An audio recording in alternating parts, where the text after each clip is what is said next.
proceed. We do have quorum now. We do have quorum.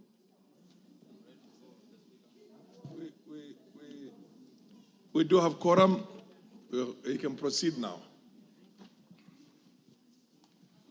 Order number 1, administration of oath. Order number 2, communication from the chair. Order number 3, messages. Order number 4, petitions. Order number 5, papers.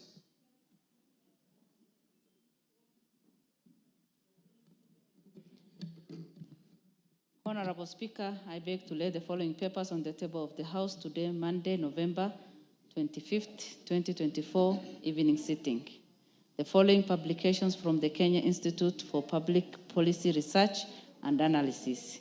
A, special papers number 05/2024 on the cost of nutritious schools meal in Kenya by Mary Karumba, Samuel Kipruto, Eric Masharia, Isabella Kiplagat, Daniel Muya, and Beatrice Oko. B, special paper number 06/2024 on relationship between drought early warning system information and food and nutrition security in arid and semi-arid lands in Kenya by Clinton Auma, John Nyangena, Fred Willie Nderito, Elda Onsumu, Nelson Mutunda, Mary Kageni, and Mohammed Duba. Number C, special paper number 07/2024 on drivers of stunting reduction in Kenya by Violet Nyambaro, Flores Mugo, and Grace Waweru. Number D, special paper number 08/2024 on effect of cash transfers on food expenditure, dietary diversity, and nutrition status of beneficiary households by Samuel Kipruto, Davis Milimo, Richard Obiga, Isabella Kiplagat, Mary Karumba, Martin Kabaya, Irene Nyamu, and Eric Masharia. Number E, special paper number 09/2024 on effect of access to clean and safe, adequate, reliable, and affordable water on child nutrition in Kenya. Number F, special paper number 10/2024 on food and nutrition security in Kenya, embedding nutrition element within the 4 pillars of food security in the counties by Peter Kipkorir, Hilary Wahungu, Jacinta Ali, Eunice Mulango, Gideon Nyakundi, Isabella Kiplagat, Mary Njeri, Juma Washilonga, and Eric Masharia. And number G, special paper number 11/2024 on status of food and nutrition security in Kenya and implementation of the framework for harmonizing nutrition indicators by Gideon Nyakundi, Alan Gaduru, Samuel Kipruto, Isabella Kiplagat, Japhet Kangede, Eunice Mulango, Damaris Mulwa, and Dora Momanyi. Number 2, 19th edition of the biannual report on the status of alcohol and drug abuse control in Kenya from National Authority for the Campaign Against Alcohol and Drug Abuse. Number 3, reports of the Auditor General and financial statement for the year ended 30th June 2024 and the certificates therein in respect of A, University of Nairobi Pension Scheme 2007, B, GOK/UNFP, a 10th country program, project grant number B4210, State Department for Youth Affairs and Creative Economy. Number C, Secondary Education Quality Improvement Project, EDA credit number 6138-KE, Teacher Service Commission. Number D, East African Skills for Transformation and Regional Integration Project, ESTRIP, grant credit number IDA 6334, Kisumu National Polytechnic. Number E, Kisumu Urban Project Advance Account, CKE 1035.01.g. F, Kenya Health Sector Program Support. Number 3, Danida, reference 104 Kenya.810.0200 grant. Number G, Kenya Primary Education Inquiry in Learning Projects, AIDA grants. Number D, 991-KE and credit number 7067-KE and grant numbers TFC 306-KE and TFC 307-KE, State Department for Basic Education. Number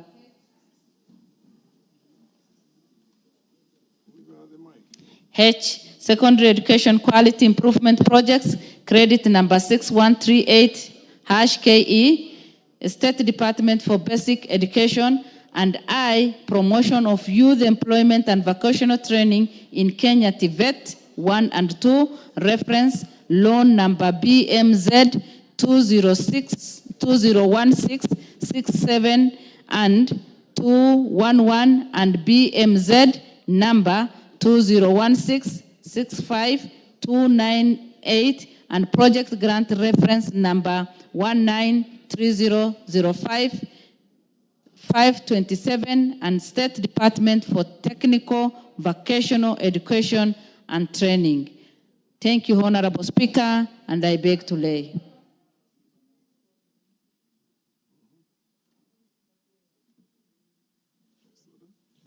Order number 6, notices of motion. Order number 7, questions and statements. Order number 8, motion, debate on the President's address, day 2. The Honorable, yeah? Yes. What's the point of order, the Honorable Majority? Honorable Speaker, not really a point of order, just a point of information for the benefit of the members who have not contributed on the State of the Nation address. And also for those of us who are rather new, serving maybe our first term, to know that this kind of motion is a very good opportunity for members to speak. And we did agree in the House Business Committee that we have 4 allotted sittings. And the reason we added this evening sitting is to allow as many members as possible to contribute. Therefore, Honorable Speaker, looking at the number of people who have requested to speak, we may be able to go up to 9 p.m., but also encourage those who are not here that this is the best time to speak, and tomorrow morning to be available to speak to it, because we may need, depending on the number of contributions we have had, to close it probably ahead of time, should interest wane in time. So just to encourage members to be available now up to 9 p.m. and also tomorrow morning, so that if by lunchtime we are able to conclude this debate, we can conclude and allow the House to proceed with other important business, including the division of revenue bill, the mediated version, the public finance management bills that are also before the House, and many other crucial bills which we need to finalize with, including the approvals of constitutional commissions that are lined up as was agreed on in the House Business Committee this afternoon. Therefore, mine was just information and encourage members to be available. Thank you, Honorable Speaker. Fair enough. The Honorable Beatrice Adagala.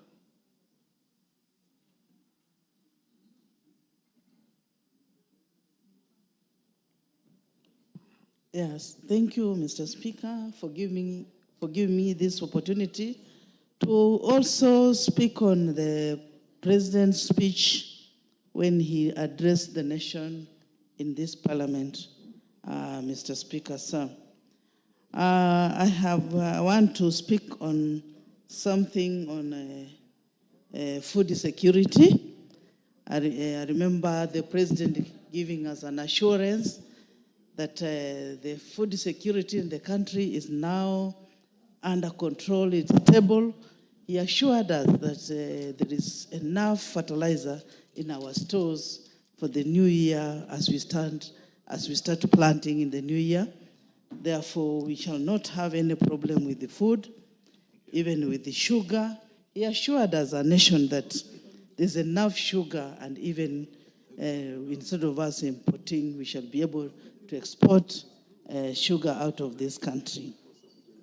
Mr. Speaker, President talked about housing. We realize that housing is a very important unit for every Kenyan. Kenyans must live in a dignified way. The issue of flying toilets are going to be an idea of the past. Every Kenyan has to live in a decent house. We support the president on that housing issue so that Kenyans can live in a dignified life. When it comes to, he talked so much about corruption. Corruption is the thing that is ailing our country, Kenya, and he has assured us that clear measures are going to be taken on corrupt officials who will be handled so that Kenya is a corrupt-free nation. Mr. Speaker, I also want to thank the President. He talked adversely on gender issues. He talked about during this time that the 2/3 gender issues will be achieved, which is a plus to us as the women of Kenya. We are grateful to the President for that. And he talked a lot about gender-based violence. We've seen of late there are several Kenyans, girls, women who are being abused. We've seen several cases where our girls are lured into these small houses that are called A&Bs, and other places they are lured and they are molested. Some even are killed. Mr. Speaker, we want to thank the President for giving a warning against those who are out there to violate women. And especially right now, we've started 16 celebrating celebrating 16 days internationally for activism against violence. We want to say that we want to thank the President being on the front line to ensure that women are given proper care in the society. We are calling upon the churches, the community, who should instill morals in our children as they grow, young boys to respect their sisters, their aunties, and their grandmothers, so that we have less cases of gender-based violence.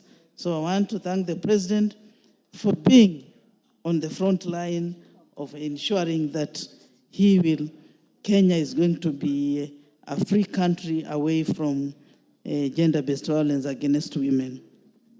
I want also to say that the President did very well by stopping the Adani tender. He did it very well. This one shows he's a caring and a listening President. The Kenyans all over were complaining about Adani, and I want to thank him for stopping it. But also, he should look for other ways of improving our airport, being the gateway to this country. Our airport is looking horrible. He should look for means of how it can be repaired so that it looks like other airports, like in Doha and other countries. That one, it has to be looked into. I also want to thank the President for coming. It's you. Give Vaishima the mic, please. Has she run out of time? I also want to thank the President for coming up, expanding the digital infrastructure in this country. We want our youth to make use of it so that they can be looking for digital jobs across the world. And we insist that if all those computer labs are built in every ward, then it will be a plus to our youngsters who will look for digital jobs and also market our things our bananas, our foodstuffs, and other things that the women do to ensure that our life is improved economically. Thank you, Mr. Speaker, sir. The MP for Limuru, Honorable Kiragu, followed by the MP for Turkana Central. Thank you, Honorable Speaker, for giving me a chance to give my comments on the presidential address. First of all, I want to thank the President for his address.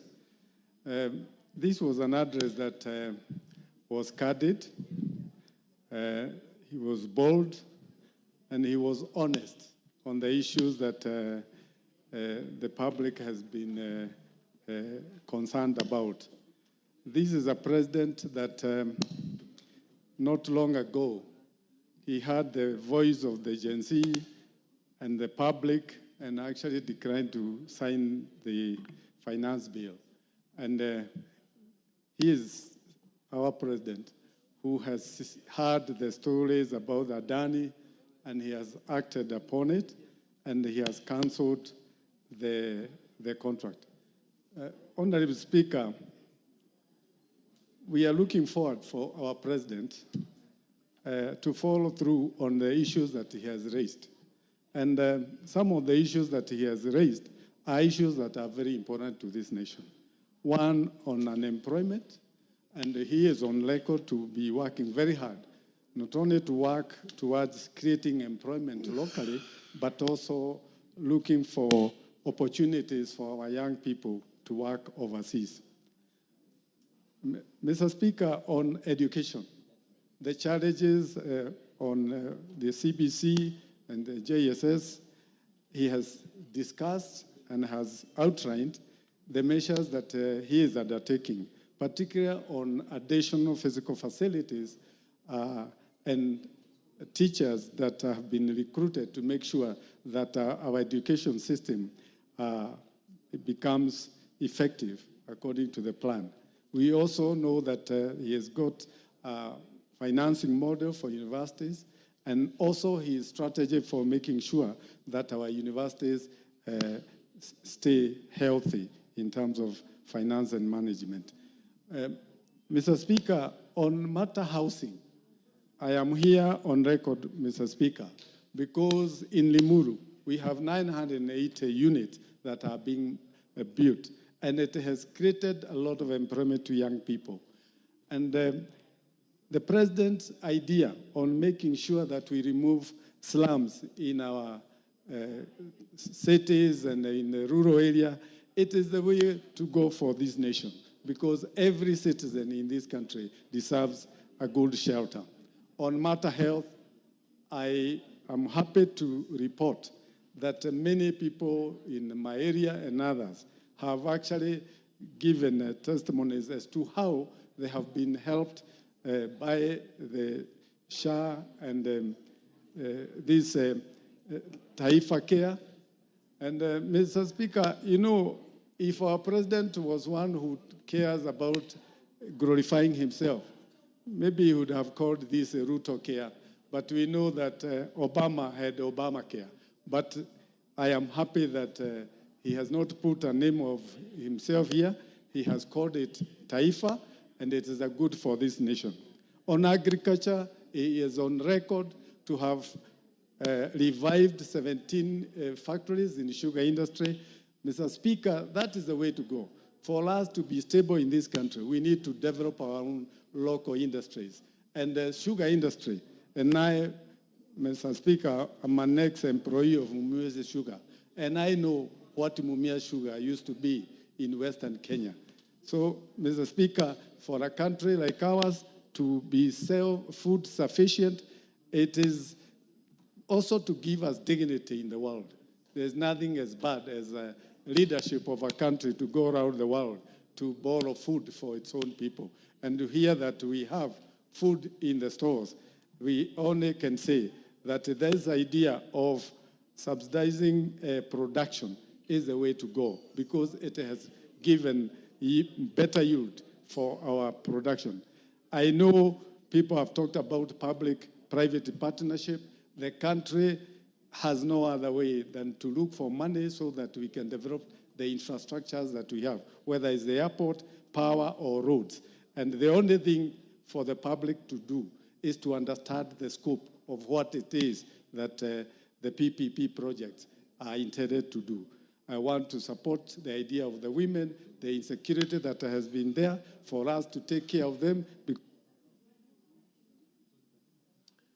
You have half a minute more just to conclude.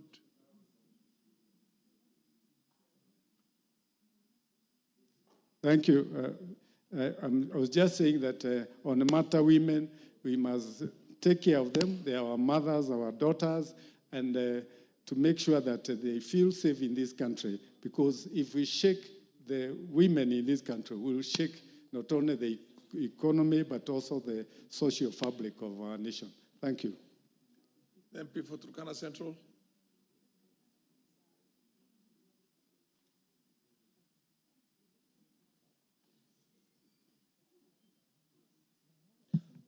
I thank you, Honorable Speaker.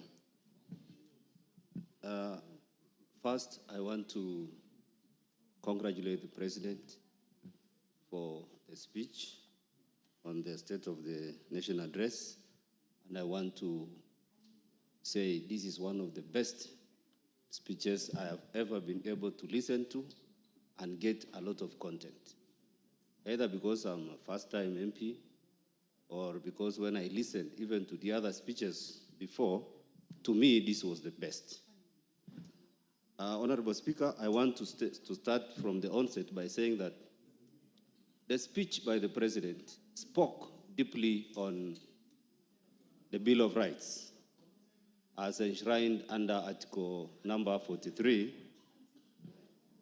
Honorable Speaker, the Bill of Rights is justiciable, meaning anyone can take government to court when a Bill of Rights is not addressed.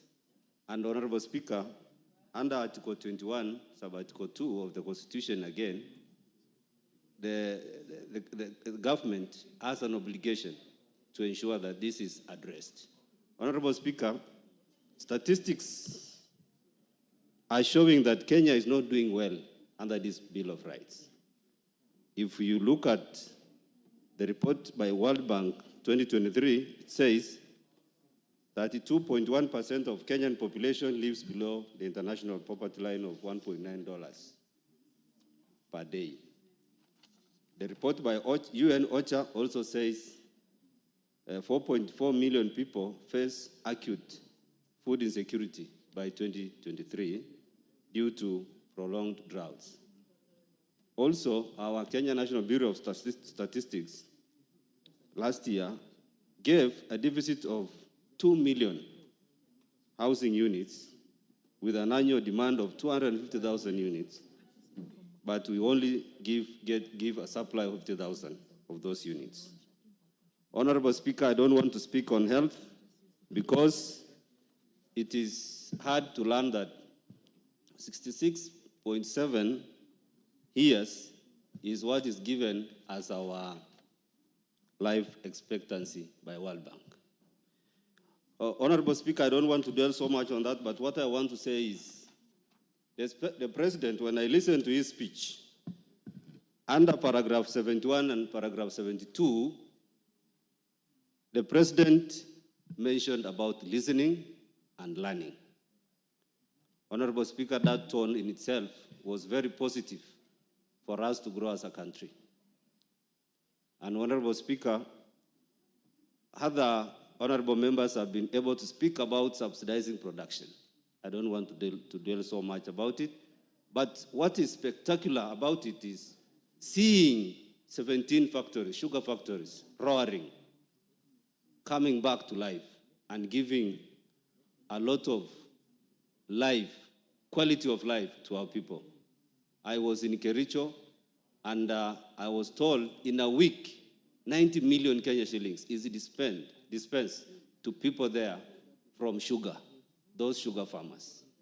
And that is a positive. Honorable Speaker, I don't want to talk about Taifa Care, which I will call maybe Ruto Care, because this House is discussing about the Cancer Prevention and Control Bill. And as a result of this Taifa Care, we may be able to say that we will achieve something.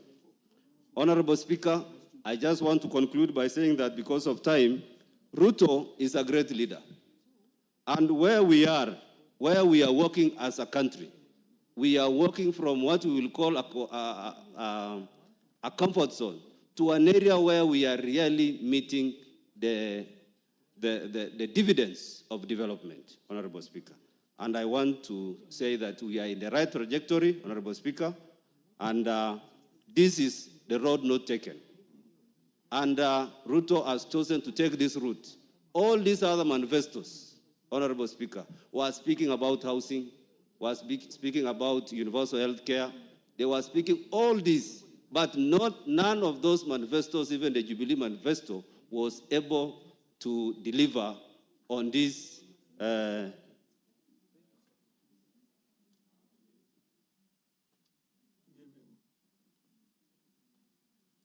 Half a minute just to conclude. Thank you, Speaker. I wanted to conclude by saying this is the only time that we are trying to venture into the unknown, into what others were fearing to venture into. And as a country, we are in the right trajectory. Thank you, Honorable Speaker. MP for Ikolomani, followed by the MP for Migori, Madam Fatuma Mohammed. Thank you, Mr. Speaker, for giving me this chance to join my colleagues in applauding the speech of the President on nation address. Mr. Speaker, the speech of the President highlighted several sectors of the economy. I might not have time to comment on all, but a few that I'll get time to, Mr. Speaker. Your Excellency has highlighted issues on coffee and development of coffee. In 2000, Mr. Speaker, Kenya was the leading exporter of coffee. But now, we are only doing 51,000 tons, and Uganda, the country we're leading, is doing 500,000. The allocation of more money in coffee from 2.7 billion to 6 billion, Mr. Speaker, is the right way, right path for development of coffee. I encourage more money going into coffee sharing, Mr. Speaker, to provide seeds like the Uganda was done to farmers for free. Mr. Speaker, this will see more foreign currency coming in, Mr. Speaker. Mr. Speaker, on employment of our youth, Mr. Speaker, I wish to confirm and confess that I visited National Employment Authority, who are located somewhere in Kasarani, Mr. Speaker. There are a lot of employment going on for our youth and employment opportunities, Mr. Speaker. What lacks is sensitization of our youth on how to get this employment. Mr. Speaker, the location of their offices is another issue, Mr. Speaker, where they are, but I'm glad, Mr. Speaker, I was informed that they are building new offices in somewhere in Kangemi, Mr. Speaker, where accessibility will become easy for our youth, Mr. Speaker. Mr. Speaker, on the same, Mr. Speaker, on the same, we need to allocate more money to National Employment Authority so that they can employ staff in counties where youth cannot reach here, so that they are sensitized enough. And our members in this House, I believe we need a session with this particular authority so that members are aware of their job opportunities, and the same is castigated to our people, Mr. Speaker. Mr. Speaker, on the mining sector, Mr. Speaker, as it is now, specifically like gold, Mr. Speaker, gold is being traded on black market. Thus, it does not provide the requisite royalties to areas that are producing gold. In Western region, Mr. Speaker, the first gold refinery accredited internationally is being built, which will end, Mr. Speaker, the black market trade of gold. so that our small artisan miners can earn something and be able to sell their gold at international prices, Mr. Speaker. Mr. Speaker, there is a set of laws that is coming to this House, both by private members and the government, Mr. Speaker, to regulate and make sure we bring together artisanal miners into cooperatives so that they can realize the value of what they mine and what they work for, Mr. Speaker, in the sector of gold. Mr. Speaker, let me also talk about education. Mr. Speaker, this is a sector which is consuming a lot of money. Mr. Speaker, the efforts being done by the government by employing more teachers is applaudable, Mr. Speaker. But, Mr. Speaker, there are still challenges that we need to overcome. Mr. Speaker, I'm happy that the Ministry of Education and Treasury are taking efforts to make sure more infrastructure is done in this school to accommodate this, especially the JSS students, Mr. Speaker. Mr. Speaker, it's my wish that the JSS, because of the curriculum that they are undergoing, they should be accommodated in secondary school, because in next year we shall not have Form 1s, Mr. Speaker. This is an area I think, Mr. Speaker, needs to be looked at. And the manner in which construction of new classes is being done, Mr. Speaker, needs to be up.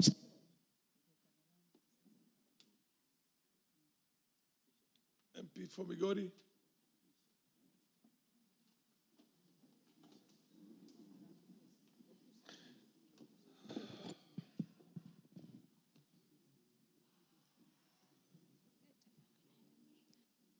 Thank you, Mr. Speaker, for this opportunity.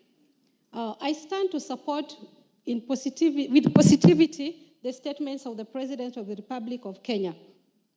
Mr. Speaker, I am a Muslim, and in my religion I'm taught that when something is good, please do not make it muddy. Honestly, for the first time, I agree in totality with all the issues that the President touched on. And with sincerity, I think majority of Kenyans are equally happy. But there must be a few who are not happy, and that is normal. At the end of the day, the President is a politician. He must have critics, and that is okay. But as Kenyans, I want to tell my fellow Kenyans that this country does not belong to the President. He cannot think for us. We need to think together and criticize positively. We need to give ideas. Don't just criticize with no good idea or new idea. So I stand here saying that I am in support of the Taifa, Shashi, whichever name it may be called, it doesn't matter, because any name you give to a flower, it will still smell the same. So this health cover is going to help wananchi. Personally, I know that I'm being deducted 27,000 from my salary to go towards this health cover. Any citizen with sober mind cannot say this idea is not noble. After all, majority of us are not working. The few of us who are working, we are saying, please, Mr. President, take that money off my salary and let Wanjiko and Atieno and Amina get health cover that will work for them. I support that system. Mr. Speaker, I also stand here to support the idea that truly the dollar has gone down. I am a witness. I bought a few things in January last year, and by the time I was paying, I really cursed the President. This year, little did I know that he was working on this. I really wish I'd stayed to buy my stuff that I bought at that period, because now the dollar really is shining. So, Mr. Speaker, I appreciate that effect that the dollar is now at an affordable rate that makes even food stuff go down and business workable for us. Mr. Speaker, I'm also in support of the security system that Mr. President was talking about. Truly, our girls and women are now being threatened by these unnecessary deaths that are occurring in the country. But I also want to urge the churches that this is where you are needed most. And I'm begging the churches that please, our religious leaders, kindly let us concentrate on godly affairs. I agree that it is your responsibility to check on the government and the leadership of this country. But look at our girls who are being killed every day. What do you do on Sunday when they come? What do you teach them when they come? In our mosque, what do we tell our girls when they come for prayers? that, dear girls, the government cannot protect you when you enter a lodging with the wrong man.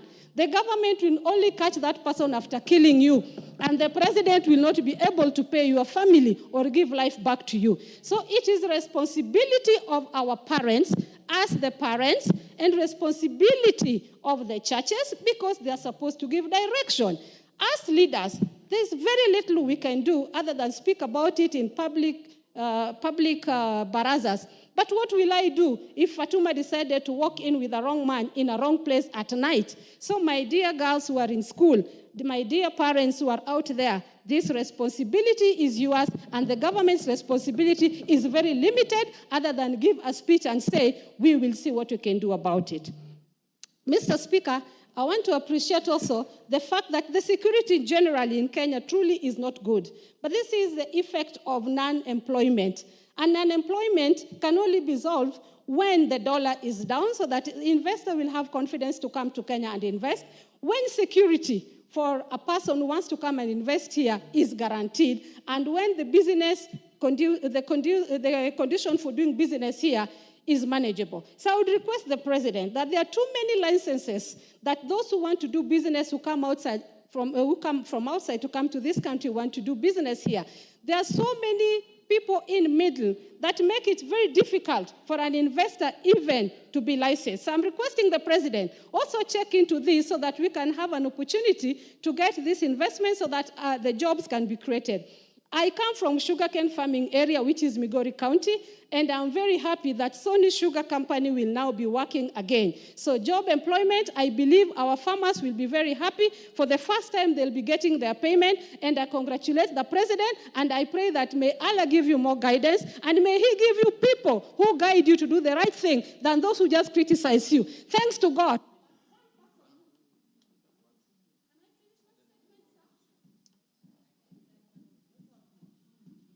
Okay, you have half a minute. Thank you, Mr. Speaker. I also want to tell my fellow leaders, and those who are already out, who went out by default or not default, that please advise the president on the right track. Since ODM donated our men and women who have knowledge in leadership, you can now see the president is being guided to the right direction. Other than those who are now dancing to Dombolo, I don't know, Mugithi and what, who are misleading the president instead of helping the president lead this country. I am asking the current deputy president, I can see you're a good man. I can see a good man from a distance. Please help the president, and please do not be over-ambitious. Your time will come, and if you help Kenyans, Kenyans will reward you. May God bless Kenya. May God bless our leadership. Honorable Mawade, followed by Ma Zamzam. Zamzam, you are after Mawade.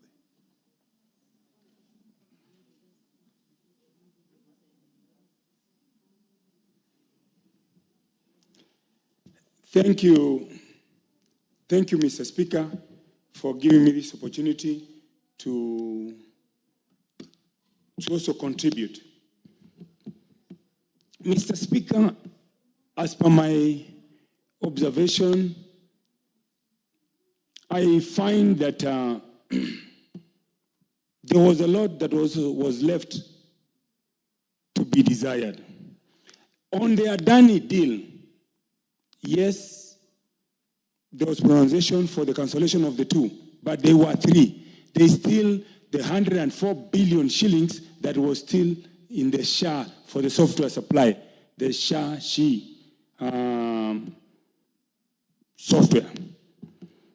As far as the insurance for the common mwananchi, just changing the name to Taifa or any other name from SHA, SHI, or I don't know, SHO, we should have retained.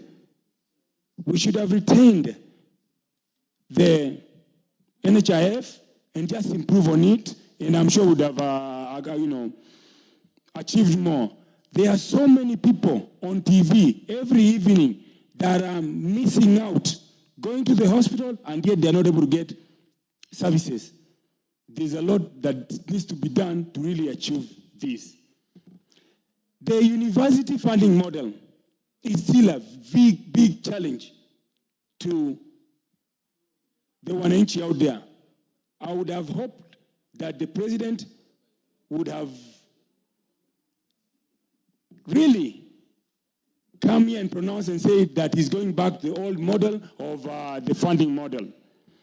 There are so many unemployed youth out there. And what we wanted to hear, what the common man and the youth out there wanted to hear is that this is what we are doing to create employment. This is what we are here doing to create employment. But that did not come through. Because most of the youth, every year, we have graduates that are leaving universities, but there was no solution to how they can create or gain employment on that.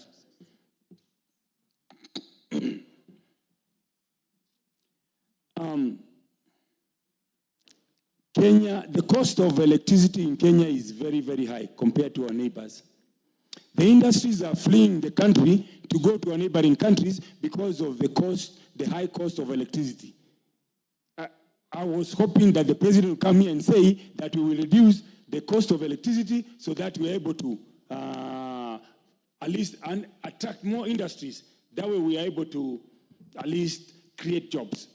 There are so many companies in my area, in our area, Mukuru kwa Ruben, that have left the country and gone to Rwanda and Tanzania, especially the EPZ. The cost of living. The cost of living is very high.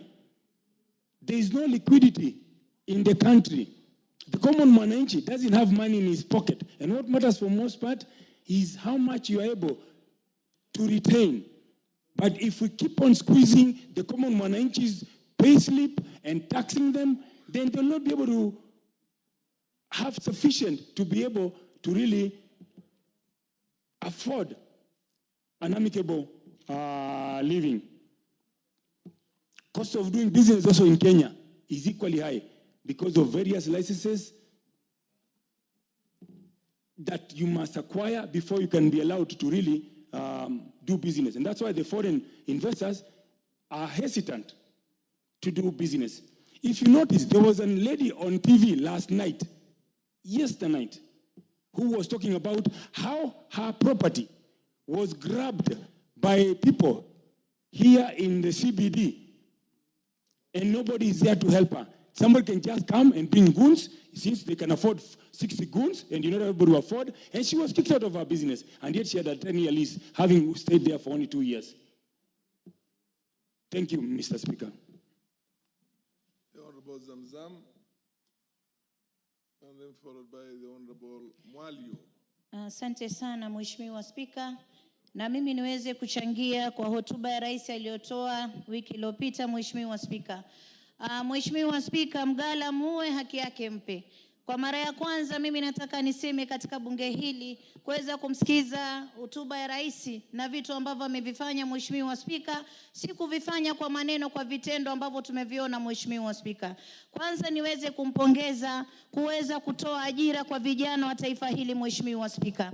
Mimi mwenyewe nimekuwa katika sekta ya ajira kwa miaka 25. Mheshimiwa Spika, niliweza kuwasafirisha vijana 65,000 wakaenda kupata ajira nje. Na naona mkondo huu ambao rais amechukua, hata ukiangalia katika mataifa ya Philippines, Indonesia, India, wote wameshika ile market ambayo iko katika Middle East Mheshimiwa Spika. Na hizi si ajira tu za kazi za ndani peke yake Mheshimiwa Spika, ametoa ajira ya madaktari, nurses, engineers, yani katika sekta tofauti tofauti Mheshimiwa Spika. Mimi nataka kumpongeza kwa kazi 1103 ambazo amezitoa hivi karibuni kwa vijana wetu Mheshimiwa Spika. Nataka pia nimpongeze rais kwa Taifa Care Mheshimiwa Spika. Hii ni huduma ya afya ambayo itashika mpaka yule mwananchi wa chini ambaye hayuko kwenye mshahara Mheshimiwa Spika. Ameitoa hii ili kuweza kusaidia yule mama ambaye anauza maji, mama mwenye kusukuma mkokoteni, na wale ambao wako katika maisha duni Mheshimiwa Spika, ili wakuweza kwenda hospitali waweze kupata huduma Mheshimiwa Spika. Niweze pia kumpongeza kwa mara ya kwanza mwaka huu Kenya hatujapata njaa, Mheshimiwa Spika. Na hii ni kwa sababu mwaka jana rais aliweza kuwekeza kwenye ukulima, na kweli tumeona matunda ya ukulima. Chakula kimejaa, wananchi wamekaa vizuri. Ukiangalia utapata mahindi yako sawa, unga uko sawa kwenye maduka. Wananchi wa Kenya wamekaa hawajalala njaa, Mheshimiwa Spika. Niweze kumpongeza rais kwa kuweza kufanya hivyo na kuweza kuzalisha mazao ya shambani, Mheshimiwa Spika. Jambo lingine pia, Mheshimiwa Spika, nimpongeze katika mfumo wa CBC. Tulikuwa hapa bungeni tukilalamika kuwa hakuna madarasa, lakini hata hivi weekend, Mheshimiwa Spika, mimi naenda Mombasa kuenda kuweka jiwe la msingi katika shule ambazo zimetolewa hivi karibuni, ambayo ni mradi ambao umewekwa na rais kuweza kuongeza madarasa ya CBC, Mheshimiwa Spika, ili watoto wetu wa JSS waweze kusoma vizuri, Mheshimiwa Spika. Mheshimiwa Spika, nikiangalia katika sekta ya miwa, ukuzaji wa miwa wa sukari, sasa sukari ilikuwa tunapata kama 40,000 tons. Sasa imeongezeka imekuwa 84 tons, Mheshimiwa Spika, ambayo imetufanya sisi tusiweze kutoa sukari kutoka nje, tunakula sukari ya hapa nyumbani. Niweze kumpongeza rais kwa juhudi zake, Mheshimiwa Spika.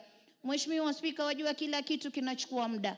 Na mimi kitu nilichogundua ni kuwa rais alikuwa pengine hana ile timu ambayo inaweza kumzungumzia yale mambo mazuri ambayo amefanya. Lakini kwa yote ambayo amekuja katuelezea, nimeenda moja baada ya moja, nikapata si kama yale wanaosema kwenye mitandao kuwa mtu mrongo, hapana. Na kupongeza rais, na hata ukisikia watu wanakurushia mawe, yachukue uyajenge taifa. Manake hata ukafanya kitu kizuri, mtu mbaya siku zote atakutoa aibu wakati ambapo umefanya kitu kizuri, Mheshimiwa Spika. Kwa hiyo mimi nampongeza rais kwa juhudi ambazo amefanya. Jambo lingine amezungumzia mambo ya femicide ama mauaji ya kiolela kwa wanawake, Mheshimiwa Spika. Hili ni jambo ambalo limetugusa kina mama wengi sana. Na hata juzi nimeona Nakuru, mchungaji wa kanisani ameweza kumdhuru na kumkata mke wake vibaya sana. Na sisi tunajua kanisa ndio linafaa liwe mbele kuweza kuleta amani katika ndoa. Si yeye tu, kuna wengine ambao sio katika makanisa lakini wako kule nje ambao wanaua wanawake, Mheshimiwa Spika. Rais ameweza kuzungumzia jambo hili na ametuhakikishia kuwa wanawake wa taifa hili wataweza kupewa ulinzi. Lakini kama alivyosema mwenzangu, ulinzi unaanza na wewe mwanamke mwenyewe. Usijitoe waziwazi kwenda kwenye mahoteli, kwenda kwenye BNB, hujui mtu anaenda na kumalizia huko, kisha tunaanza kusumbua president na mambo yetu ama starehe zetu. Wanawake tuwe macho, tuweze kujichunga sisi wenyewe. Mheshimiwa Spika, najua alisahau kuzungumzia mambo ya blue economy, lakini nataka nipongeze mpaka waziri wetu ambaye ni mgeni ameweza kufanya kazi kubwa sana, na tunaona matunda makubwa sana ya blue economy. Kina mama Mombasa wanafanya biashara na wamepata pesa za kufanya biashara. Kwa hiyo mimi nampongeza sana rais.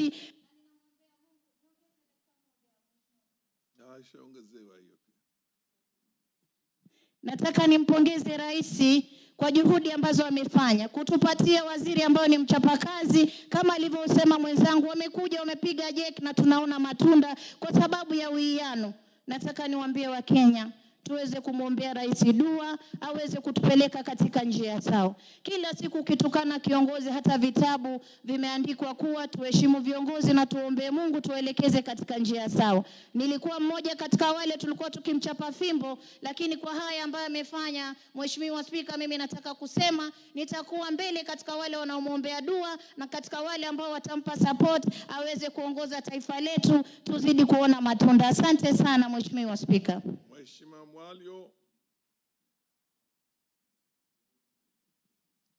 Thank you, Mr. Speaker, for the opportunity that you have given me to be able to air my views about the President's speech.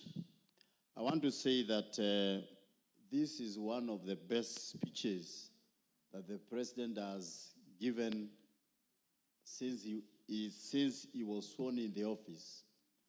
And I want to say that having said that he is listening to the people, that is a plus. Because even the Bible says that two cannot walk together until they agree. So the President has started agreeing with the common mwananchi, with the Kenyans, and they have started a discussion together. That is why he was able even to invite some young people, speak to them, and also some church leaders, speak to them, some opinion leaders, speak to them, so that we can be in the same wavelength.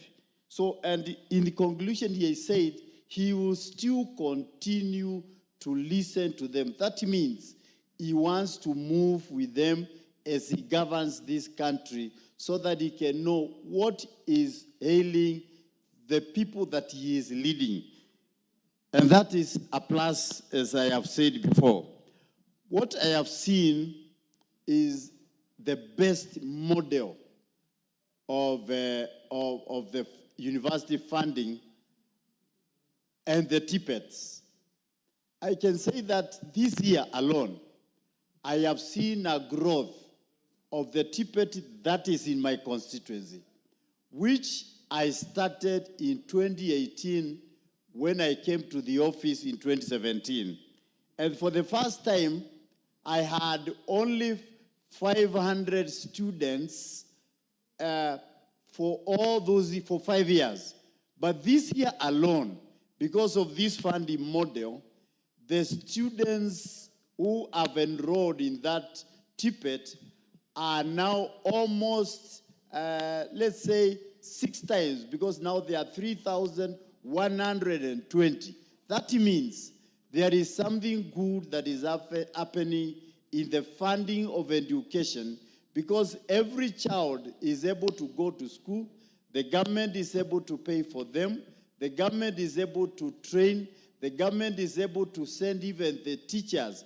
We had only 10 teachers. Now I have over 30 teachers who have been posted by the Tippet department, by the PS of Tippet. So what I can say is that at the end of it all, we are going to train young people that are going to be skilled to be able even to start their own companies, because they are learning technical skills which they can be able to use once they have been able to graduate from the colleges. Again, the jobs opportunities that are opening up in the overseas countries, in Canada, in Qatar, in UK, and also in Germany, where the government has been able to sign even some agreements. Like in September, we saw a very long queue in KICC, where young people were filling some forms to apply for those jobs. And some of them have been taken. One of the young persons sent me a text 2 days ago. He says, look at me, I am now in Qatar. I've already gotten the job. I have flown there. Somebody who has been staying here in this country, having been trained 3-4 years ago and has never gotten a job, now has gotten a job.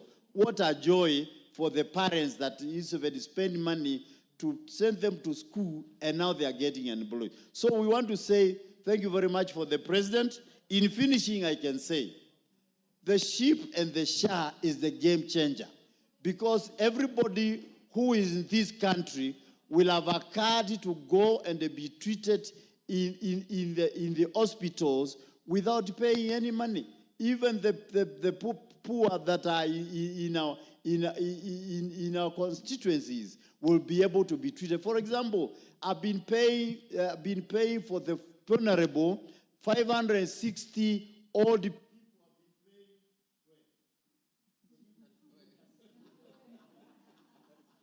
Give him half a minute. Half a minute to conclude.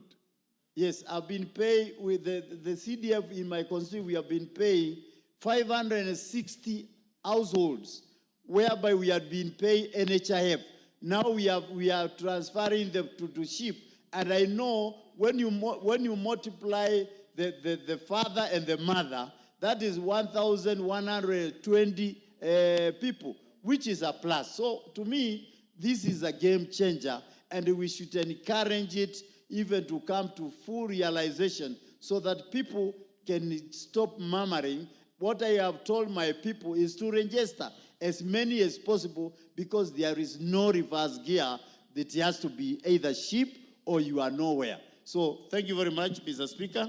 I thank you for those few minutes.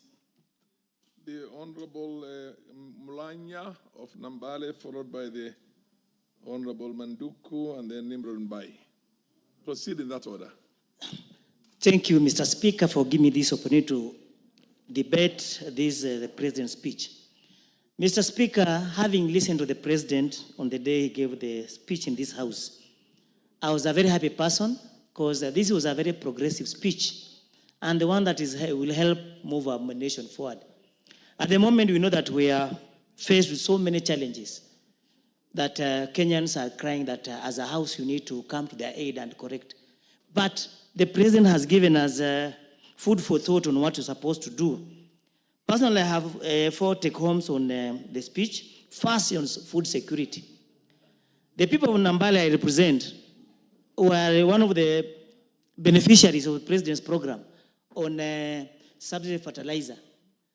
Mr. Speaker, initially our people used to buy fertilizer at 6,000 or 7,000. And also, the main depot was 70 kilometers away. I personally made the initiative to move it closer to people by creating a mini depot using my NGCDF office. And I'll urge the Minister of Agriculture to support the President on this particular initiative by ensuring that we have many collection centers, even at ward level, because we are talking about farmers.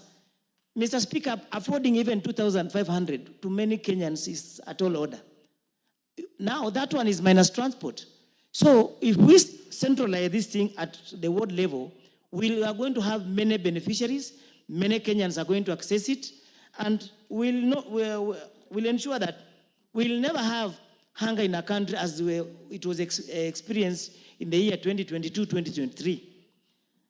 Further, I also noted the comment by the President on sugarcane.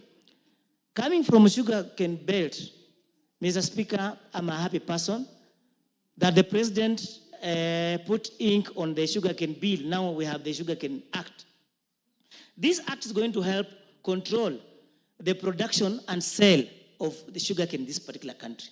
The President was also very progressive by encouraging Kenya that instead of being sugar importing nation, let's be sugar exporting nation.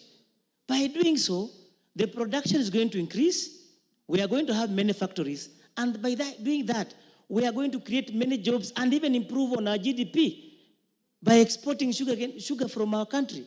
This is extremely progressive, so that we should not encourage sugar barons to bring and dump sugar in our country, then discourage farmers, whereby the output from the farm will be very low.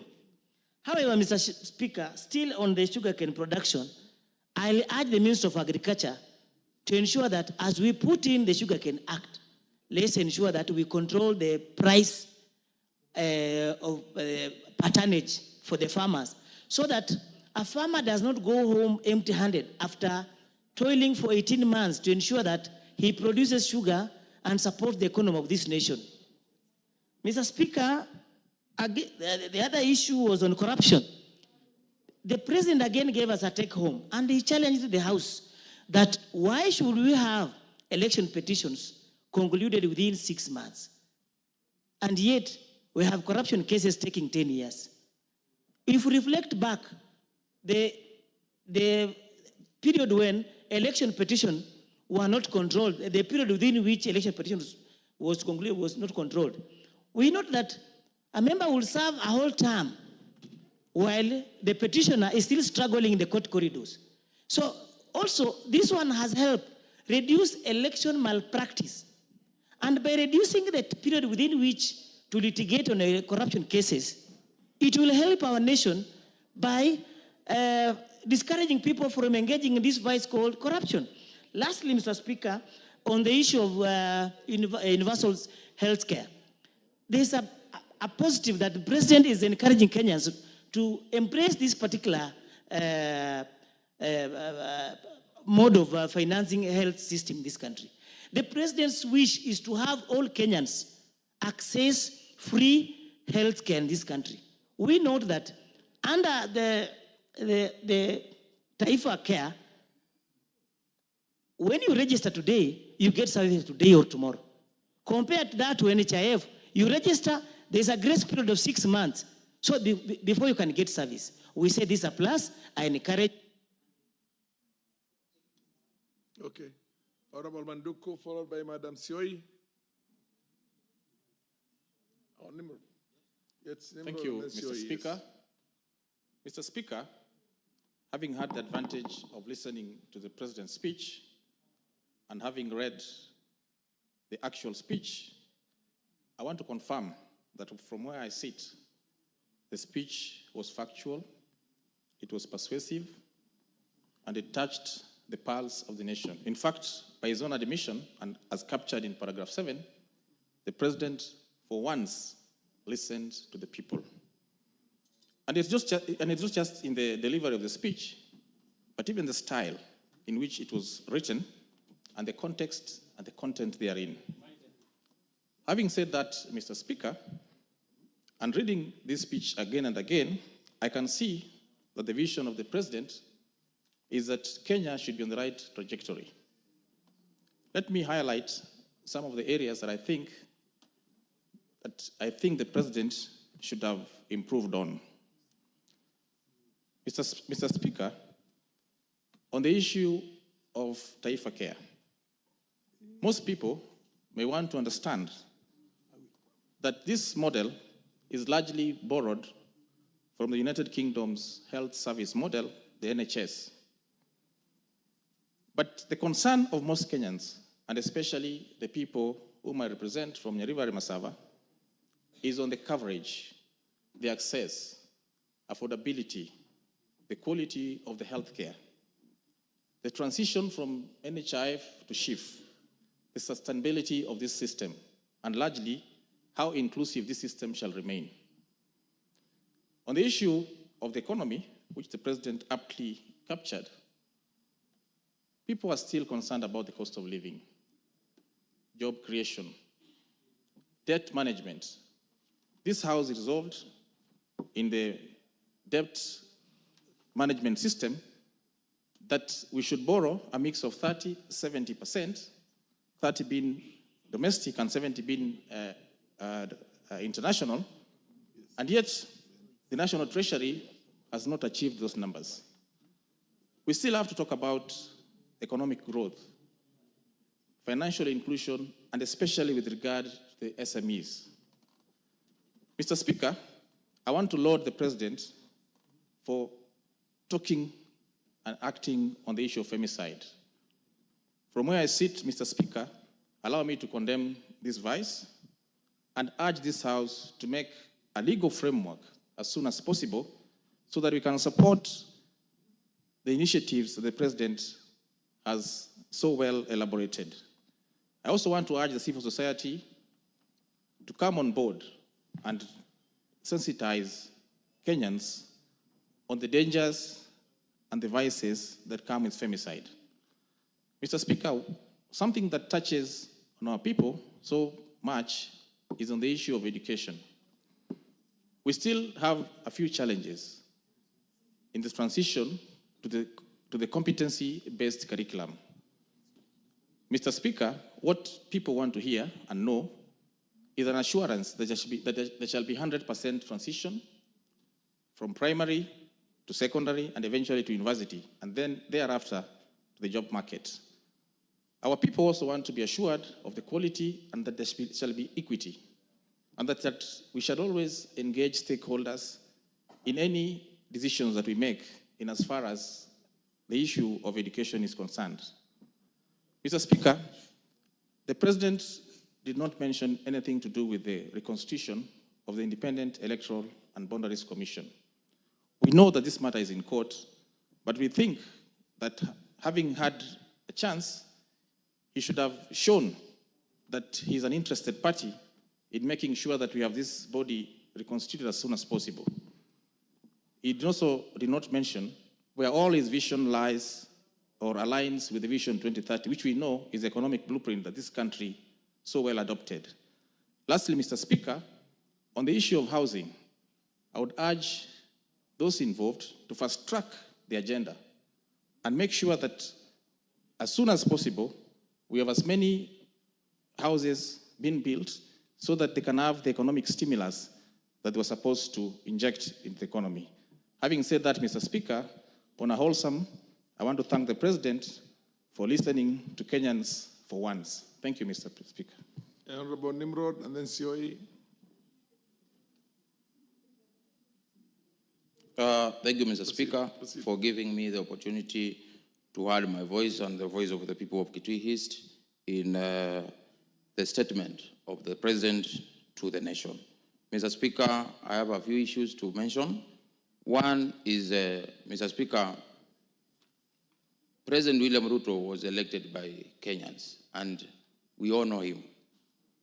And we had him here the other day speaking to the country.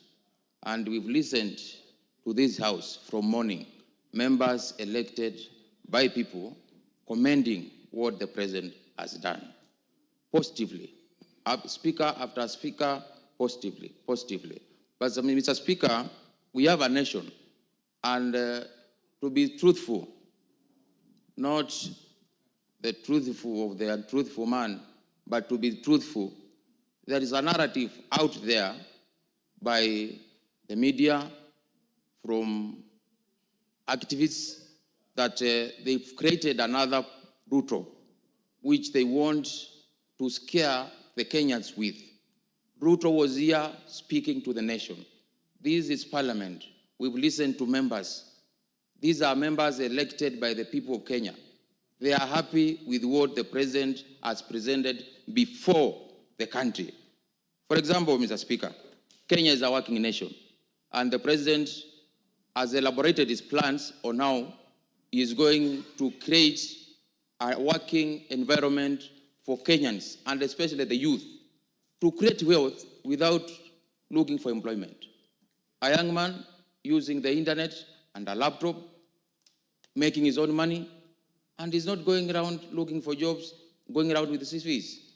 Mr. Speaker, what else would you expect from a president if that is not good enough? Mr. Speaker, talk of the PPP, the public-private partnership. We know there's no country which can raise enough money to sustain itself. Even the America, the great economy of the Americans, are borrowed from China. They have a loan from the Chinese. And if we borrowed to some point and we still need some money to grow our economy, we have to turn towards public-private partnership. And there's an ideology which came to my mind when the President was talking about the PPP. Take a fresh graduate from the university, a medical student. This young man is not interested in employment. He's interested in creating his own business. And through PPP, and the government coming in as a guarantor, the young man can get medical equipment, can get space to open his own hospital, his own facility, apply what he learned in school, employ others. Instead of this young man looking for a job, he becomes an employer, Mr. Speaker, just through PPP. So our people need to understand this new term.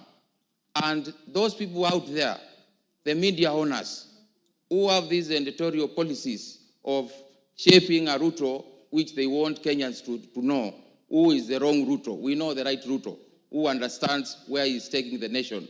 Mr. Speaker, I would urge leaders, it's the high time, because we are representing people, we listen to the President. Let's get out there. This media is not louder than us. This media cannot get to the villages better than us. Let's get to the villages. Let's talk to our people about this Taifa Care. Sure, it's working. Mr. Speaker, a cousin of mine the other day had a bill of 50,000, and it was cleared through SHA, 100%. What else would we expect, Mr. Speaker? Lastly, Mr. Speaker, I can see my time is running, but allow me to say something about democracy. His Excellency Honorable William Ruto has put the democracy in our country to another level. This country can never turn back to dictatorship. We have seen the president ceding ground on issues which Kenyans have complained about. Our whole finance bill, the president dropped just because he listened to Kenyans. The president dropped the Adani deal because Kenyans had issues with it. But just recently, Mr. Speaker, Half a minute. Thank you, Mr. Speaker. We've had heads of state who have literally had contempt of court. The court says this, and our president goes ahead and does against what the court has said. But this is a president who is listening to the people and changing his mind to follow the people. The church, imagine a president who will go and give some offering in a church, and a priest will say, we don't want that, this offering. Take it back to the president. And the president is democratic enough and says, bring back, I'm okay. I'll look for a way of getting my offering to God if, Mr. Priest, you don't want it. So I would want us to allow the president and also push the democracy of our country to another level where Kenya will never deteriorate back to the... Madam Sioi.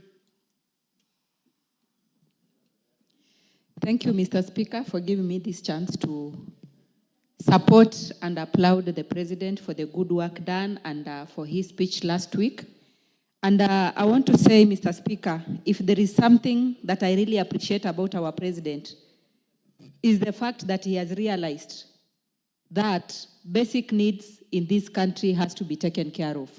And that is why he has touched each and every sector on food, on health, on shelter, and on education. And to start with, Mr. Speaker, I want to start with food sector. I come from Trans Nzoia County, where we largely depend on agriculture.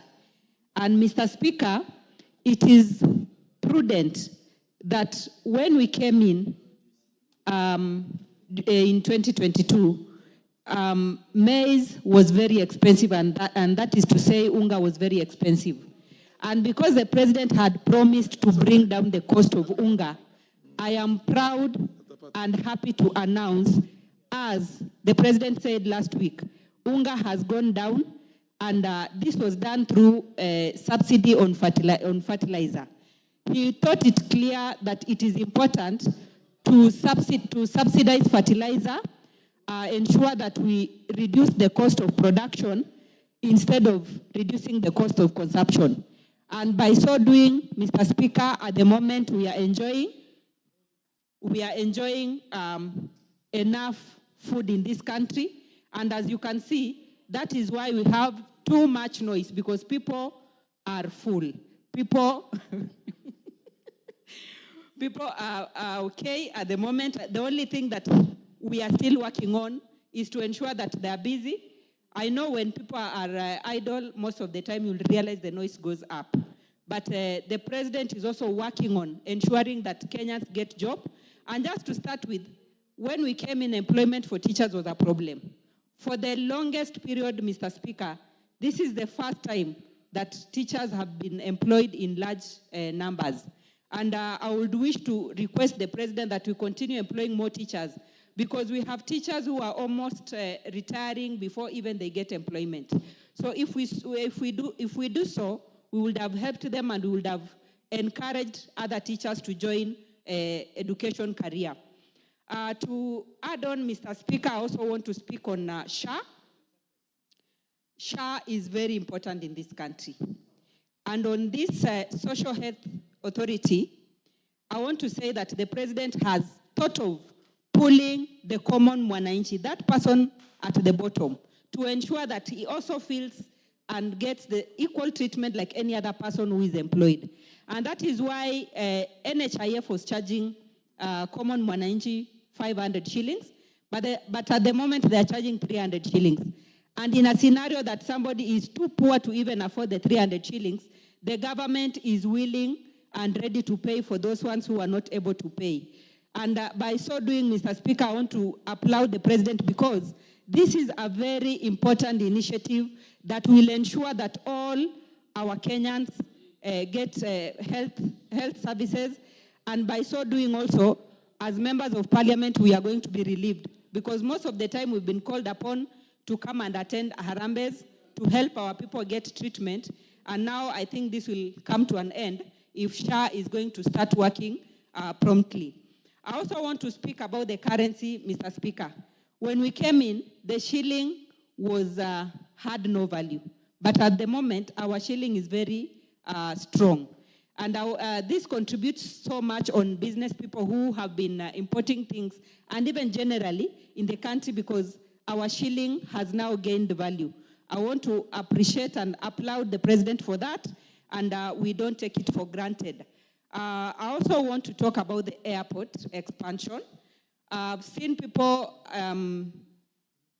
say that they want to applaud the President for listening to the people. But as much as he has listened to the people, I want to believe it is because of the Adani deal, whereby Adani was corrupt, as we saw the other day when he was brought on TV, that he had entered into corrupt businesses in US. But we still want to lease out our airport to somebody, an investor who can come and expand our airport. By so doing, I know we'll be creating more job opportunities for our youth, because this... Give her half a minute just to conclude. Thank you. Because our airport at the moment, Mr. Speaker, is too small to accommodate or to expand or get more job opportunities for Kenyans. So if we are able to expand our airport, I am so sure that we are going to create job opportunities to our youth, and we will have more people in job opportunities, we'll have more people in business, and we'll have a number of people coming to connect from Kenya to other countries. Thank you so much, Mr. Speaker.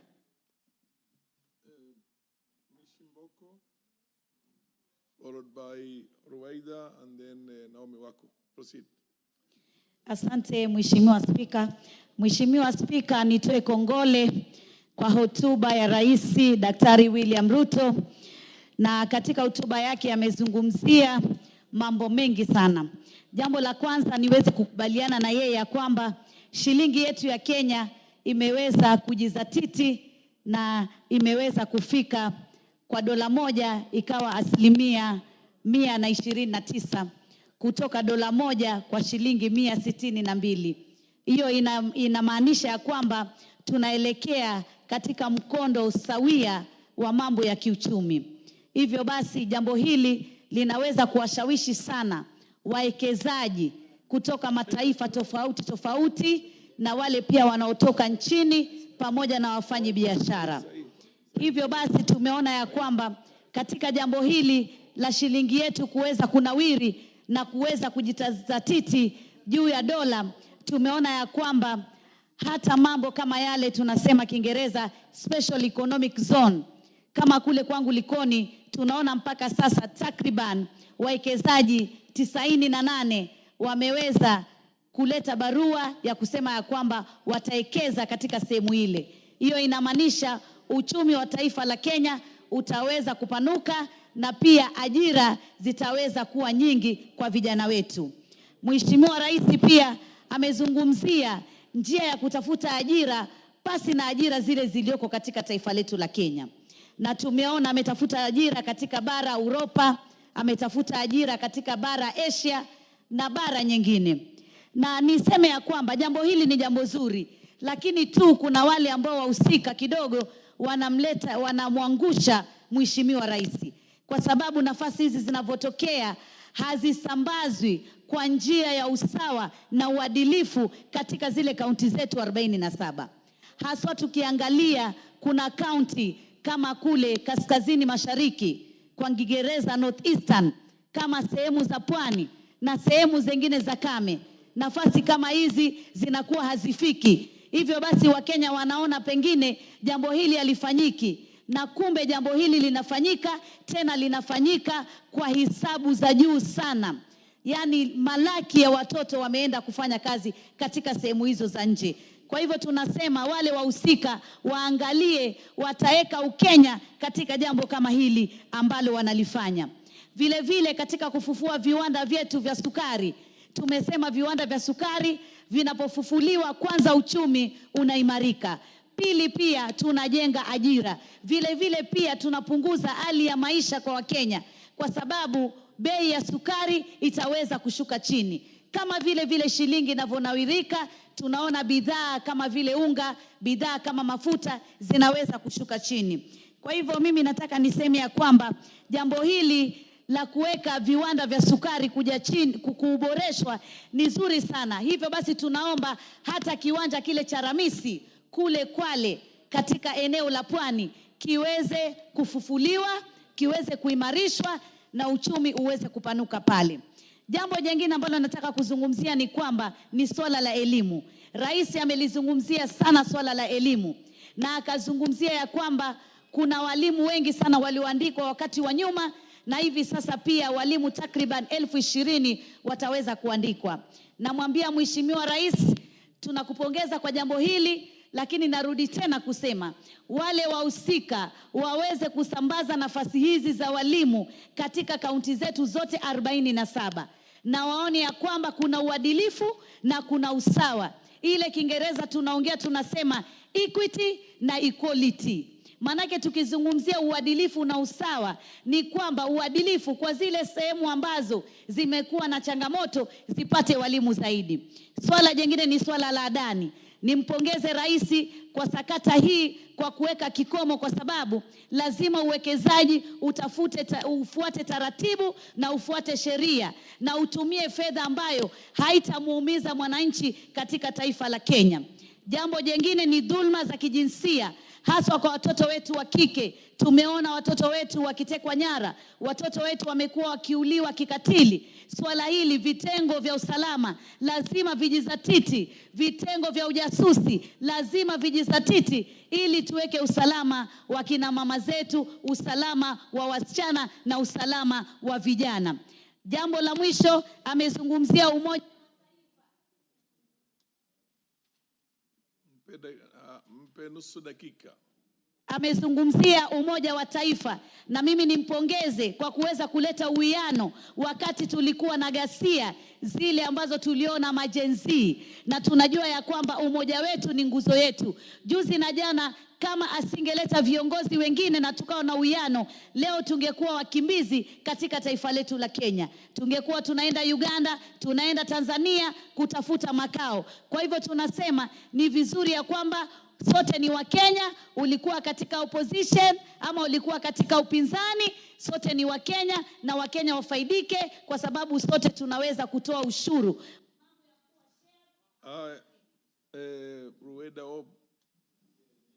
Rueda Obo. Asante Bwana Spika, kunipatia nami nafasi nipate kuchangia katika hotuba ya Rais. Kusema la kweli, huyu Rais ni msikivu, yani anasikiza maneno. Na hiyo ni sifa ya mwanadamu mzuri. Niende moja kwa moja kwa swala la Adani. Ile kukataa kwake, amesikiza. Lakini pia nami niseme, basi hawa KA wamepewa nafasi tena. Kwa sababu sisi pia tunataka kuona ile airport, ile kiwanja cha ndege kimekuwa sawa sana kama zile zingine za Doha. Kuna Wakenya wengi hapa, ukiingia kule Doha unafikiri kama uko Jomo Kenyatta, kwa sababu wameacha makwao kwa shida za kilimwengu. Lakini ikiwa itaendelea ile airport vizuri, tutaandika wale wa hapa, na wale watakao kurudi wanaweza kurudi wakafanya kazi nzuri. Kwa hivyo tunawaambia KA, President amefanya hivyo, na wao wajitahidi hiyo ile airport iwe mzuri. Manake kuna mambo mengi madogo madogo tu wameshindwa kufanya. Kama airport zote ambao ni sura za Kenya, ukiingia kitu cha kwanza unachoona ni ile namna taxi, vyoo. Ukiangalia pale unajua hii ni sura ya Kenya. Vitu vidogo tu vinawashinda. Ukiangalia vyoo ni kidogo, usafi haujakuwa standard kama zile zingine. Taxi unavutwa kama uko sokoni Kongowea labda kule Mombasa.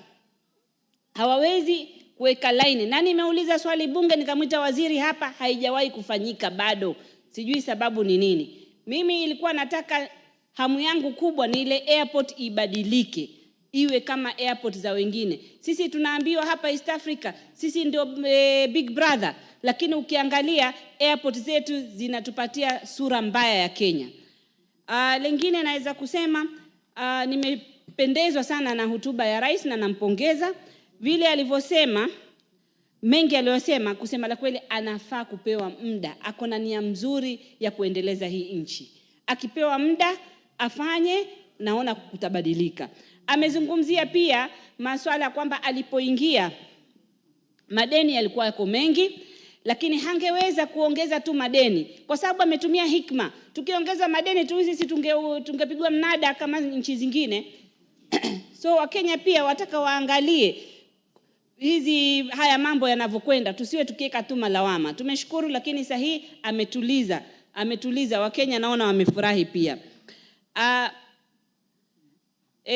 Rais pia amezungumza apunguze matumizi na ubadhirifu katika speech yake, ambayo ni jambo zuri Wakenya wanataka kusikia.